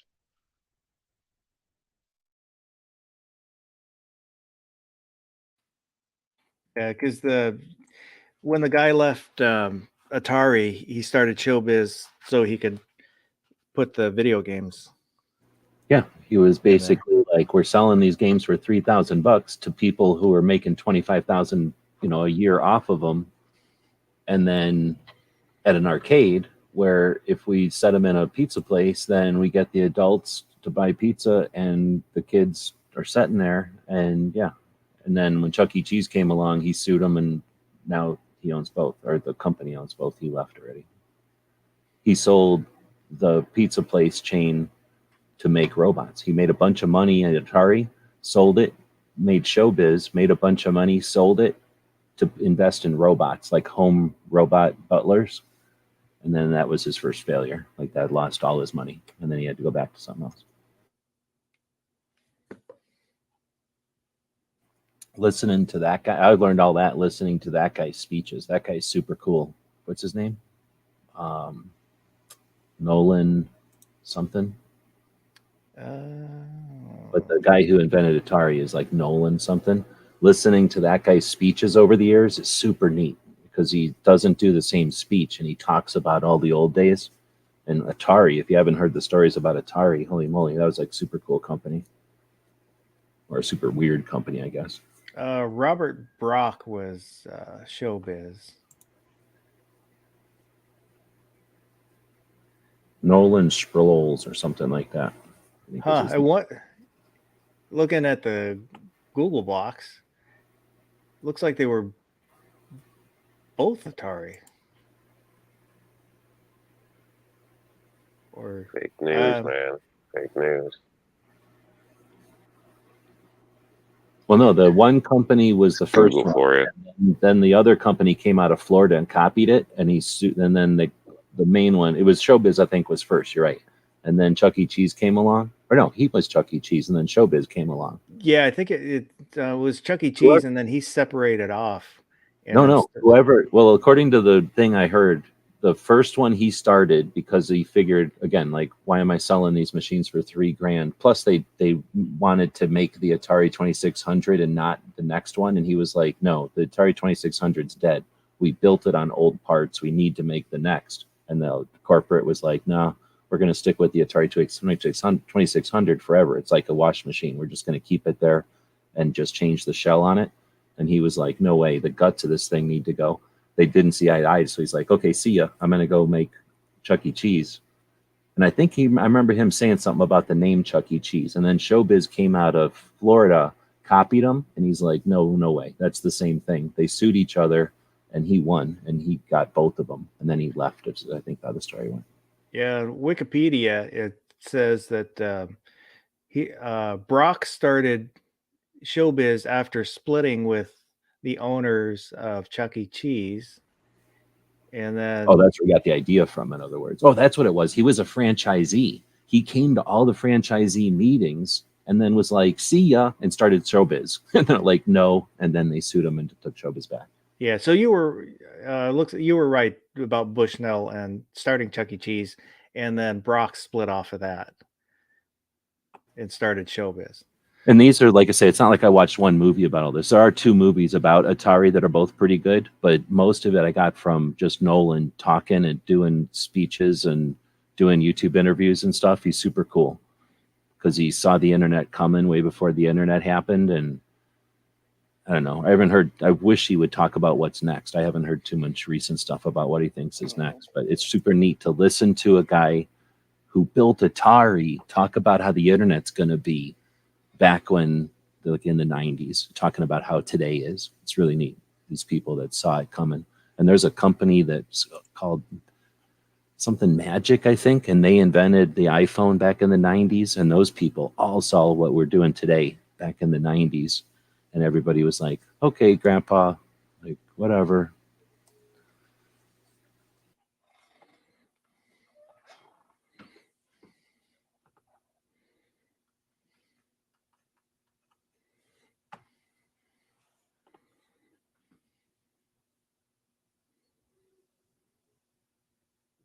Yeah, when my son was little and I'd take him to Chuck E. Cheese, he would dump all his coins into the stupid phone machine where, you push the button and you listen to one of the characters talk to you.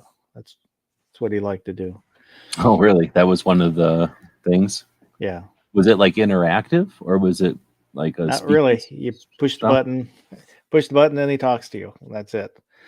But different every time, at least? Like it was a continuing Yeah, you story? can choose different buttons and it'll be a different character.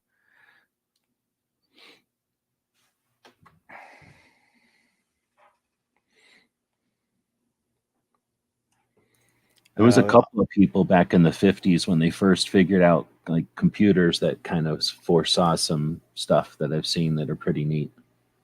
But it's tough to see like a documentary or something about them because the documentary can only give you like a window where some of these guys that are still alive and doing stuff, or you can, like I say, you can just listen to them do videos or whatever. They're just talking like this.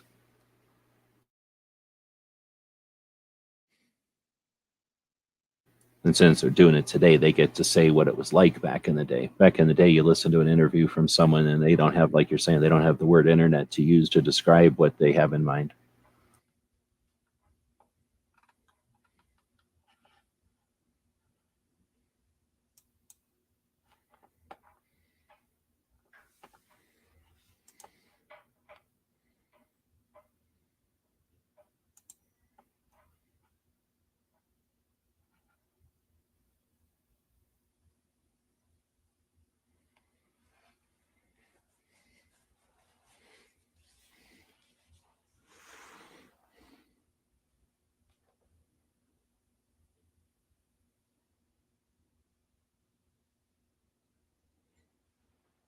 Yeah, I have heard a lot of complaints about Chuck E. Cheese where for some areas there's more fights at the Chuck E. Cheese than at the bar. Well, yeah, you That's think funny. you go to the bar to hang out or have fun, or I guess maybe if you're angry or like you're not in a good mood, like you might still be talked into going to a bar. But if you go to a Chuck E. Cheese and you're not in a good mood to begin with, and you still got to go, and it's like all that stress and obligation, and then why would there be something like I could totally see that being more of a stressor. And then you get two people that are stressed out having to sit there watching money, ding, ding, ding, ding, ding, ding. That's all like ka-ching, ka-ching, ka-ching, ka-ching, ka-ching. Can't remember which franchise it was. But you would get you play the game and you get the tickets that you can turn in for crappy prizes. Right, that's what I would try to do. Whatever thing would give you something that you could trade in for a toy or something. Yeah, but Proud. with those ones, with the old machines, this is back in the 80s. If you pulled straight and slowly on the ticket, you could pull out, a big string of tickets because it wouldn't cut them off. And then later versions, they kind of fixed it where you couldn't. The tickets would tear as soon as you started pulling. Yep, and that's exactly the most fun I ever had in arcade would be trying to figure out ways to do that kind of stuff. Or like sometimes if you unplugged the machine and plugged it back in really fast, like it would start up and you could play a game or something like that. Probably Chuck E. Cheese, I'd assume. So I know I used to always tell the kids, like, look, all that crap over there, we can get at the dollar store. If you want that, I can just take you to the dollar store. You know what I mean? So don't throw all your money in the damn gambling machine thing they got over there, and it worked out good with my kids because they'd either be like, yeah, just let's go get some toys or something, or they'd play the video games. But he used to take me off to see him throwing it in that little bubble thing, the little gambling thing, to get those tickets to go up and get a damn toy that breaks before we got home. Like, it's just, there's no point. And they jack the hell out of those. There's like, I don't know, 100 tickets for a stuffed animal or something like that. I mean, when you start doing the math, you can go get them a damn stuffed animal and an ice cream and still save money. So avoid those. Well, it's like well, if you're cheap like me, avoid them. I avoid them. So it's like the the games at the fairs. And what I will do is go to the fair. The Washington State Fair used to be the Puyallup Fair. I still think of it as Puyallup Fair, but you go when they open, and then you go to the competitive games where it's you against somebody else, and then I would play against my son because there wouldn't be anybody else there. So you're guaranteed a win. There you go. We just got, I don't know if you want to call it banned or what, but turned out to be an issue. I'm pretty good at some of those games. I won't get into details, but fairly good. My daughter was looking at something at the state fair, and we were waiting towards the evening because we don't want to carry stuff around. The car's like a mile away, all this whatever. So she tracked stuff down, went around looking, I guess was talking to some of these guys at the thing because you can't walk by without talking to them, and made her choice, came back, she brought me back. And then all of a sudden, like, the pit boss or something jumped up off the side. And he was like, no, we're done. And he called his guy over and he like told him no. Like they spotted me out as like a ringer or something, even though I don't have any, pull or anything to do with anything there locally. You know what I mean? But they just instantly killed it. And like people were standing around pissed off. Like it almost started like a big thing. And the guy kept looking over and he was like, no, we're not doing it. And it was, it all pinned off for me somehow. So I don't know if I look like somebody else or what, but the dude just shut it down, like just wouldn't do it, to the point where people were pissed. Like it was especially my daughter too, because it was, it was kind of shitty.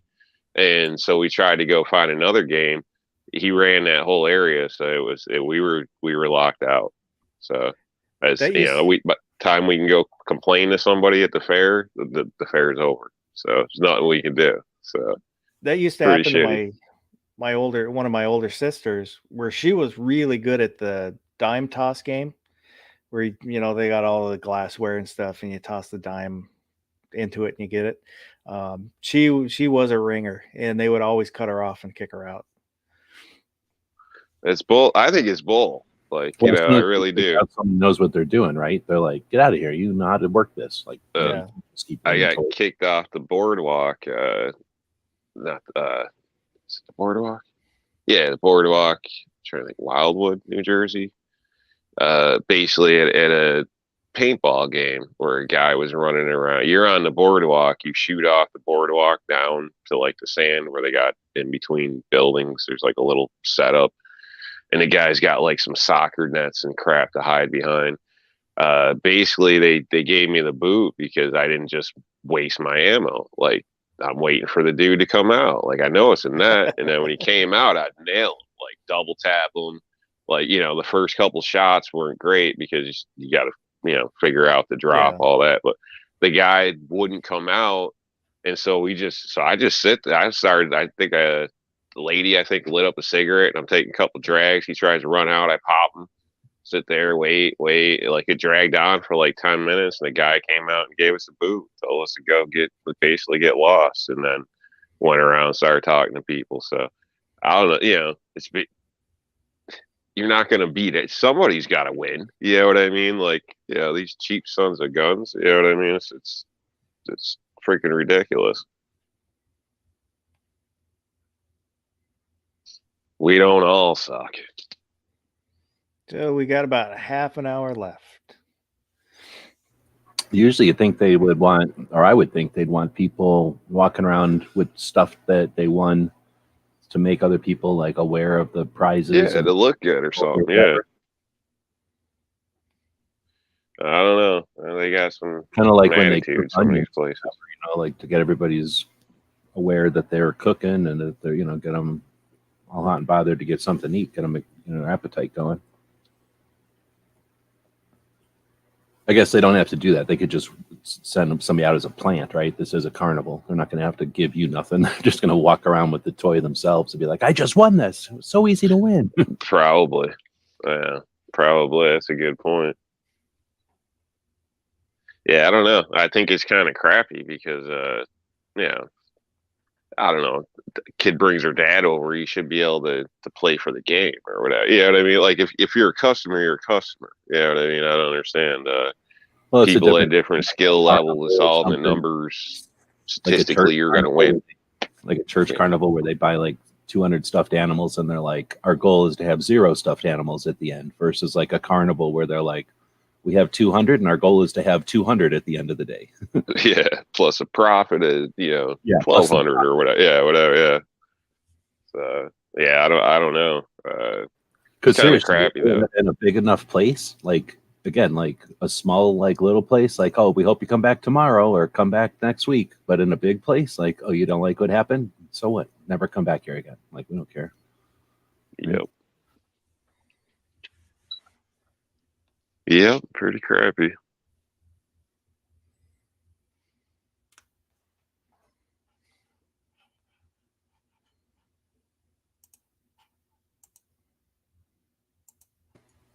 Yeah, I was a kid one time and we went to some place and I played a bunch of, I can't remember, some kind of a game where it probably has a name that everybody knows, but it was like you're a karate guy and the other guy's a karate guy in a video game, and you're standing next to each other at a video game, and you got a joystick and a button or two each. You know what I mean? So it wasn't like, it was the olden days when I was a little kid. So Mortal Kombat or something like that. It's probably like Karate Fighter. It was old. Yeah. It was right after Pac-Man or something. It was a long time ago. But it was, it was not Pac-Man. It was something that was like karate game. So we were playing it, and I remember it was somebody's birthday or something, and we were all, one of these things where they take a slew of kids and a whole truck, like a station wagon back in the day, worth of kids to a park and let them loose, and everybody gets $5 or whatever it was.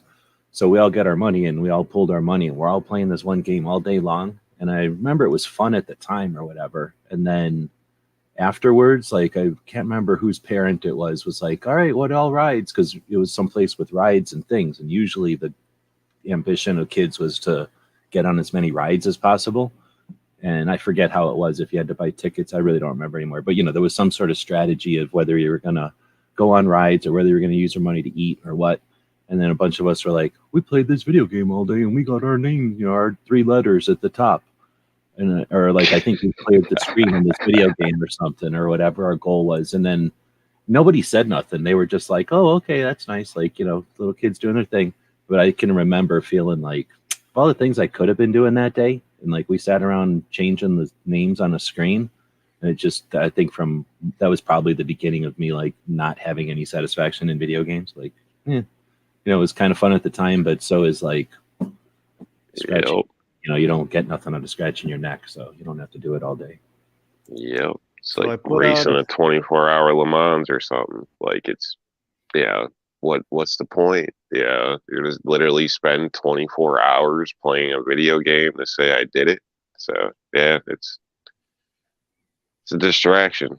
I mean, at least at that point, it was all of us hanging out. I can't remember if we were in scouts or, if we all just were friends from school, but it was like 3 or 4 of us that were just having a good time clearing the board on this one video game, like pooling our resources. So for us, it was fun. But in general, yeah, I mean, we could have done a million other things, found a frog or something under one of the roller coasters and had just as much fun. And then, been not doing something dumb like that. And like I say, I can't remember the video game. I'm definitely not a video game person. I can't even remember that aspect of it. Other than it was something like in the beginning of an old 80s movie, like where you had to go stand in front of the video game still. Yeah, it was, honestly, it probably was Karate Fighter, where you got the 2 guys. It was in white. geese. I remember it was a white overall game. Like, it wasn't a black. Probably. It wasn't a blue game. Joystick with 2 buttons. Was it Probably. yellow and red and yellow? That I Black can't stick. remember. But it was a very simple, right after Pac-Man, but I guess it must have been, because it would be, if you said like it was Spy Hunter, I'd be like, oh yeah, but I don't even remember the name of karate games. I put out a final poll. What are you doing today? Shopping, gun range, yard work, housework, or as little as possible. Clovertack says, anybody else ever dominate a game so you could change the whole leaderboard screen to spell dirty words and stuff? I had 2 games that I was really good at. One was Choplifter, and the other was Galaga. Galaga. And I would just clear everybody's name so I could have my initials there. And anytime I saw somebody else had initials on, I would play until I cleared everybody off. Yeah, we were too little to come up with that idea. We just said whatever, like 111 or something, like whatever we put in there. It wasn't even one of us. It was just something that we put in there. And then I don't remember, but that's all we did. We weren't cool enough to think about putting swears in there. I took my son to Dave and Buster's. He's meeting some friends there, and they had a big. That's just Chuck Galaga. For adults. Yeah, they had a huge Galaga game, and that place is expensive. I do not have the skills I once had. It's been. Are the games the same, or do they change them? Like they make they've got new. I think it was kind of mostly newer games, but they had some older ones too. That you had to go buy time on a card and stuff like that. Yeah. Yeah, man. I went there once and I was like, no. That place, man, you can like blow through hundreds in like, a half hour with 3 kids in a place like that almost. Like, oh, hell no. Wait, I don't know. It's not what it used to be. Yeah, my son had, because you get credits, like the tickets, but they're on the card, and he had won a bunch of credits and then got some stuff from the store and still had credits. And I'm like, oh, let's go use up all the rest of your credits there, and we'll get some stuff from that store. I wasn't gonna waste that money. Yeah, I'm not doing that. I wouldn't do that anymore. If they want to go spend their money there in 5 minutes, go for it. But dollar per value, there's so many other things. I mean, the go-karts are a better deal. So many other things that just make more sense, money-wise, value-wise.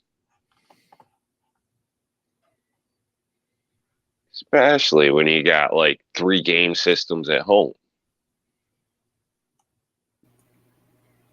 That's interesting what Clover's saying there. Back in the day, you'd have, like for us at least, it would be either you went to the arcade or went to the mall, like after school or something, in which case you didn't have any money. So you weren't playing any. I never went to an arcade because I didn't have any money. What are you going to do, stand there?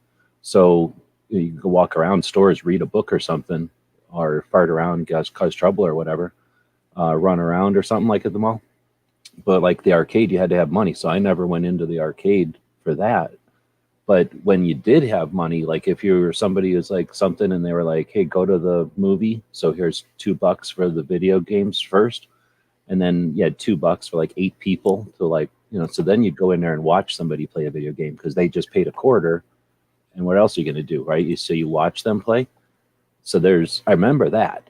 And I never thought that was weird because somebody just paid $0.25. It's like watching a pinball game. That wasn't weird, right? That's what it's all about. Like you do that so that everybody else can watch it. And nowadays, kids sit around watching each other play video games. And I never put those 2 and 2 together before. Like we sat around watching each other play video games, but we paid $0.25 to do it. That's funny. I never thought about it that way. And they're sitting there doing it. It's just that now it seems like so lame because nobody paid $0.25 for it, I guess, because we didn't like all walk to the mall and do it.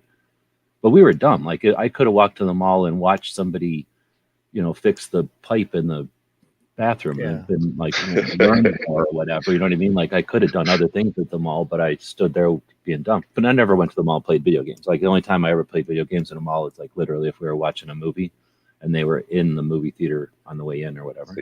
You guys didn't make money as a kid? Like you didn't have a side hustle or like little part-time jobs or anything like that? Oh yeah, but I didn't waste it Okay. on video games. I was making money. Yeah, I dude. was gonna say, I like, would it seemed take like my I had money more for- money because I like had the bills. our scout troop would do something for the summer, like whatever it was going to be. We would decide on that. So we would usually go to the boundary between Canada and the United States and canoe up there. So for us, it would be where the troop is going to go up there. What you're going to do is up to y'all, and then the amount of effort we put into it individually and as a troop would depend on how much time we could spend up there and how much, like, what we could do, like what we could pursue up there. And our goal was often to do way more than anybody else was going to do or even could consider doing. So back in the day, the biggest efforts that people would do would go to, what's it called, out in New Mexico, that Gear Report is always talking about, the big scout camp in New Mexico. Most people would go out there and spend a ton of money, or they would go to that boat in Florida and spend a ton of money. We would spend a ton of money going into raw Canada without a guide, and our parents let us. So we would spend every money I ever made was to, in the long story short, every money I made was to buy gear for our trips, like, you know, new backpacks, new whatever. My parents would let me go if I bought everything myself and didn't spend, you know, like they weren't going to spend nothing on that. So I'd have to, if I wanted new boots or a new backpack or something, yeah, I had money. So I wasn't going to spend that on a video game. Like I might have had a quarter, but if they gave us like somebody's birthday party and they're like, here's $6 for video games, and everybody got, you know, 3 quarters or something, I'd play one and the other 2 went to my backpack or whatever was next. In I grade made money, school, I did kind of like Clover, where I'd buy gum or Garbage Patch Kids stickers and then sell those. High school, I can say I had sold a couple essay papers to make a little money. And grade school, my bus stop was actually at a convenience store, and there was a little bakery kind of connected to it on the side. And there was a payphone out in front of that bakery. And for some reason, every day there'd be like $2-3 worth of quarters in the change return. So I'd grab out quarters and go play video games. Yeah, I sold candy, sold necklaces, bracelets. I started all types of fads, basically. Like you come in wearing some stuff, and then a couple people would look at it, this and that. Next thing you know, everybody wanted it. Like I wore berets in school. I sold berets. I'm talking elementary. Like, this is back in the day. All types of shit that nobody else, you know, was into at the time. But I traveled a lot more than they did, seeing more or whatever. So condoms, expired condoms. I sold hefty garbage bags full of expired condoms. Did you guys have a thing where they would bring stuff into your elementary school to raise money or something, and then, you know, like, yeah, but nobody ever did that shit because it was. Well, I remember them bringing in pencils one time. For some reason, they brought in pencils, and they had the names of football teams on them, and it was like everybody couldn't get enough of them, and they only brought them in for like one day, and they're like, "Does anybody want to buy these for something?" And then it was like, so there was like, let's say 24 pencils laying around that everybody was trying to trade for. So then I forget where I went, and we just got some of these. I've seen these pencils, and I'm like, "Oh, dang!" And we buy a bunch of these pencils, and then yeah, it was like that kind of thing. Like people couldn't buy them fast enough. So there's always a market. Just gotta find a niche to fill it, man. every year, I would get an Easter basket because, you know, my parents were nice and apparently liked me enough to make me an Easter basket, and then I would take the candy out of my Easter basket and sell it out of my locker because conveniently Easter is right after wrestling season. So I would come home with $30, $40. My mom would be like, where the heck did you get $30, $40 from? I'd be like, sold my Easter candy. She's like, all that candy cost me like $5. I was like, well, I turned it into 40.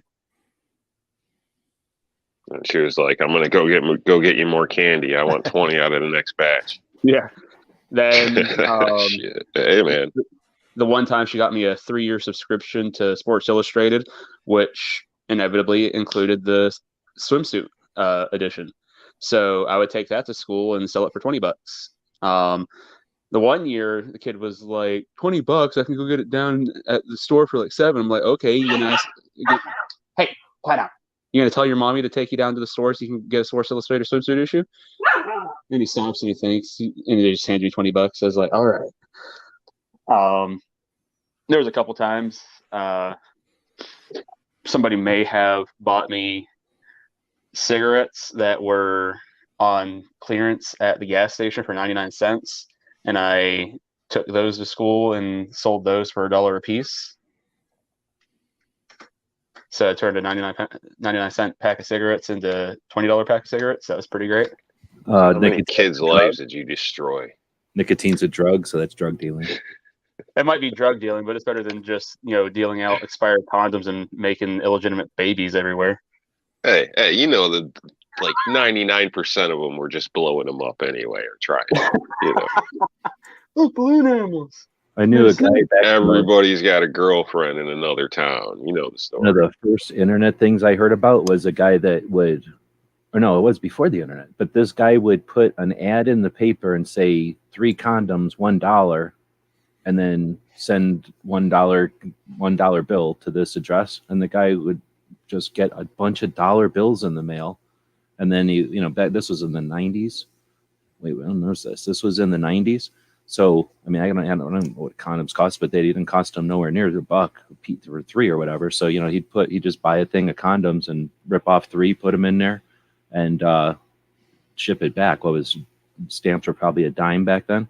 So he was making like 50 cents every time, and he would literally just get dollars in the mail, and he was making good money. I think he eventually, that was like a second job for him. Like he eventually did well with that.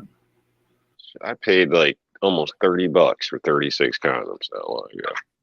Like prices have gone up, let me tell you. I paid like $500, so I didn't ever have to worry about that again. Yeah, I don't know. One day I could get world could end and end up washed up on an island full of women and have to restart society. So I'm holding out.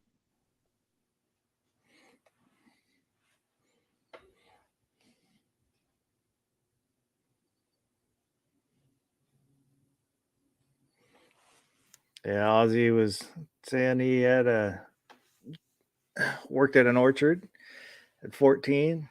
16 went to work at a grocery store. So legitimate work. Yeah. I worked at a pizza shop, hay fields, milk cows. I've done all types of stuff. Paint, change electrical outlets at like 10 years old, receptacles, all that type of stuff. Doorknobs, locks. Every time somebody moved in or out, I had to change stuff out.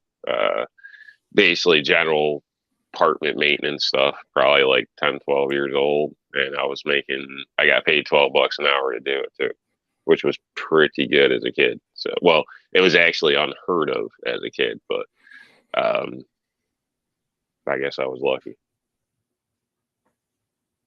Yeah, my legitimate work was done during the summer. I umpire baseball games since I was 12, and then I just walk around town with a lawnmower, knock on doors. Hey, you want your yard mowed?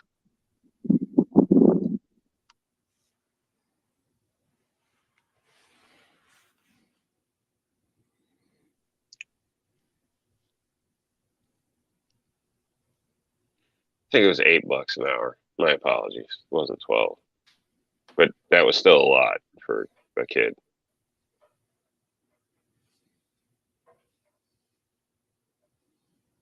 Yeah, I think my first regular job was grocery store, and I can't remember how much it was. I think it was like $4 an hour, something like that. I don't remember exactly.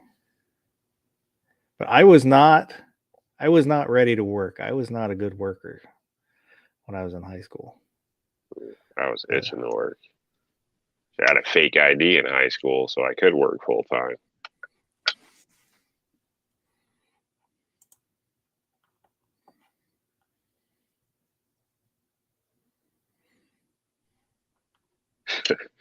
Wasn't even there half the time, but I still passed.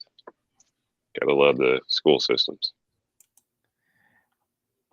AR gun 1776, And I did see Mystic in there a little earlier. Got about 5 minutes left.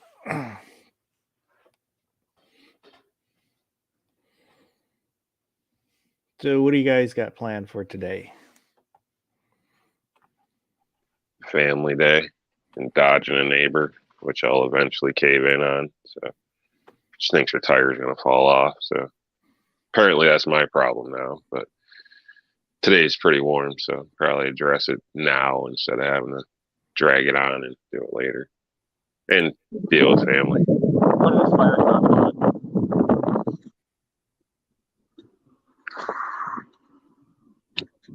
At least I know that thing in that package is probably no good.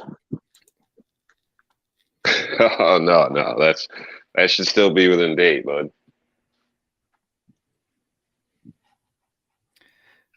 So for the what are you doing today poll, 58%, we had 17 votes. 58% said as little as possible, 17% going to the gun range, 17% doing yard work or housework, and 5% going shopping.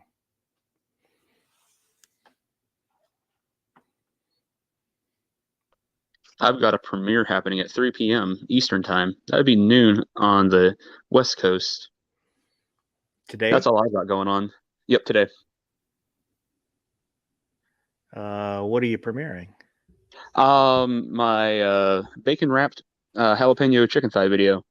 Ah, First barbecue video I've done in I think probably a year. And I was like, you know what? I'm just going to run it as a premiere because it's like 14 minutes long, and I figure that might help keep some retention if I run it as a premiere rather than just be like, here, sit here and watch this 14-minute video. go ahead and drop a link to your channel out in the chat so I don't have to. I'm sure probably everybody that's here is already sub to you, but if somebody watches this in replay, maybe they're not. That goes for probably everybody else here. G-Webs and Rob, you guys, I think you guys are mods. You can drop links. No idea. I can't see the chat or anything or access it at the moment safely.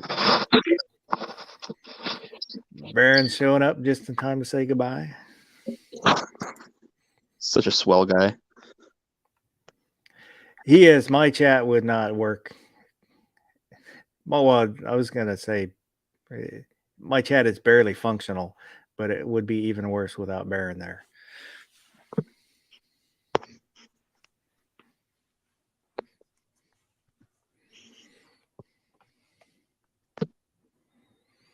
No problem, Gary. Went a lot smoother once we started getting people in with the chat with me because, like I said at the start, it would have been a short, very boring chat, me by myself.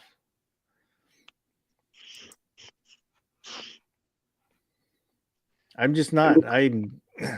If I have something that, especially something that I'm interested in, I can talk all day, but I'm not very good at just coming up with something to talk about and then talk about it for a long time. I don't have the gift of gab. We all jumped in right around the same time too, didn't we? G23 barbecue and I. Pretty much, yeah. It's all or nothing. It rains, it pours.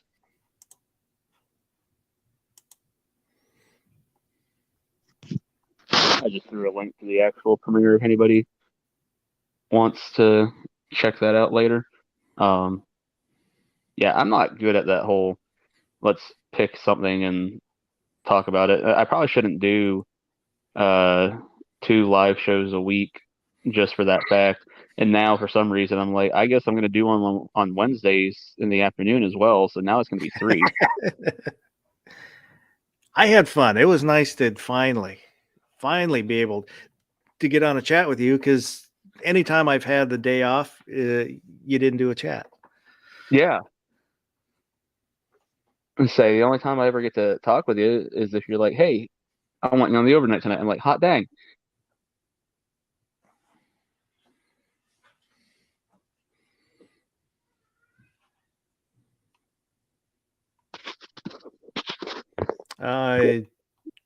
So what do you got going on, G-Webs?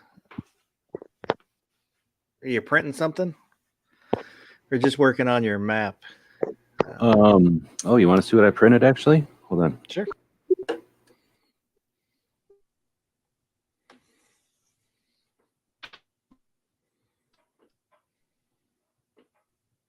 While he's doing that, I'll probably take a nap.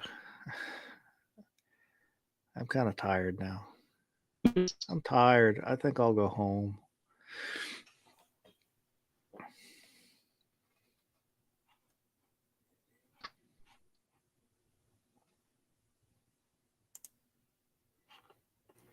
So I had printed this little every second matters deal one time, right? And it's like swiped over. See that? Yeah, that's kind of cool. Yeah, and it's all like delicate over here. Like these stenciled little elements are all like super delicate. So it's that big, right? So then the other night, I was like, what would happen if I printed it bigger? So I made it really big. These things are still pretty fragile. Did you You're breaking up, barbecue. Oh, it's me then.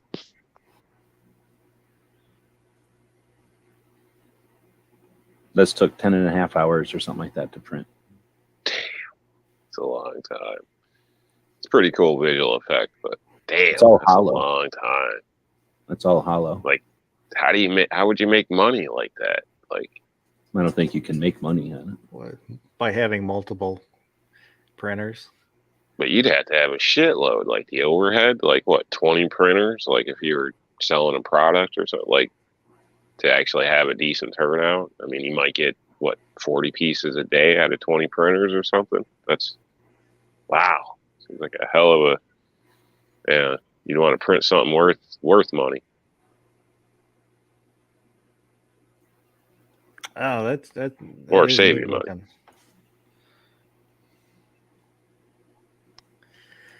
So I just want to say thank you to you guys that were on the panel, and to G23 who had to jump off. And thank you to everybody out there in the side chat. Appreciate it. It makes it a whole lot funner for everybody to have people out there to interact with. And there's chats going on later. Who's chatting later? Does anybody remember who's on and what time? Rich canceled tonight, so Did he? Oh, That yeah. bomb.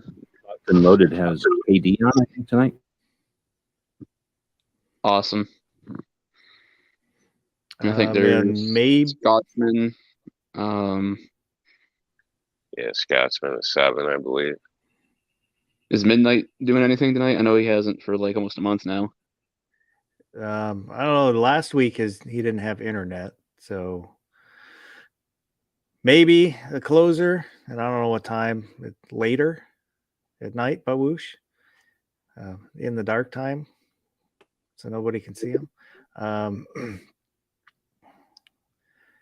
Yeah, Yankee. Oh, I guess I am going live later on to talk about ammo. If anybody wants to talk about 7.62x39 ammo. What time?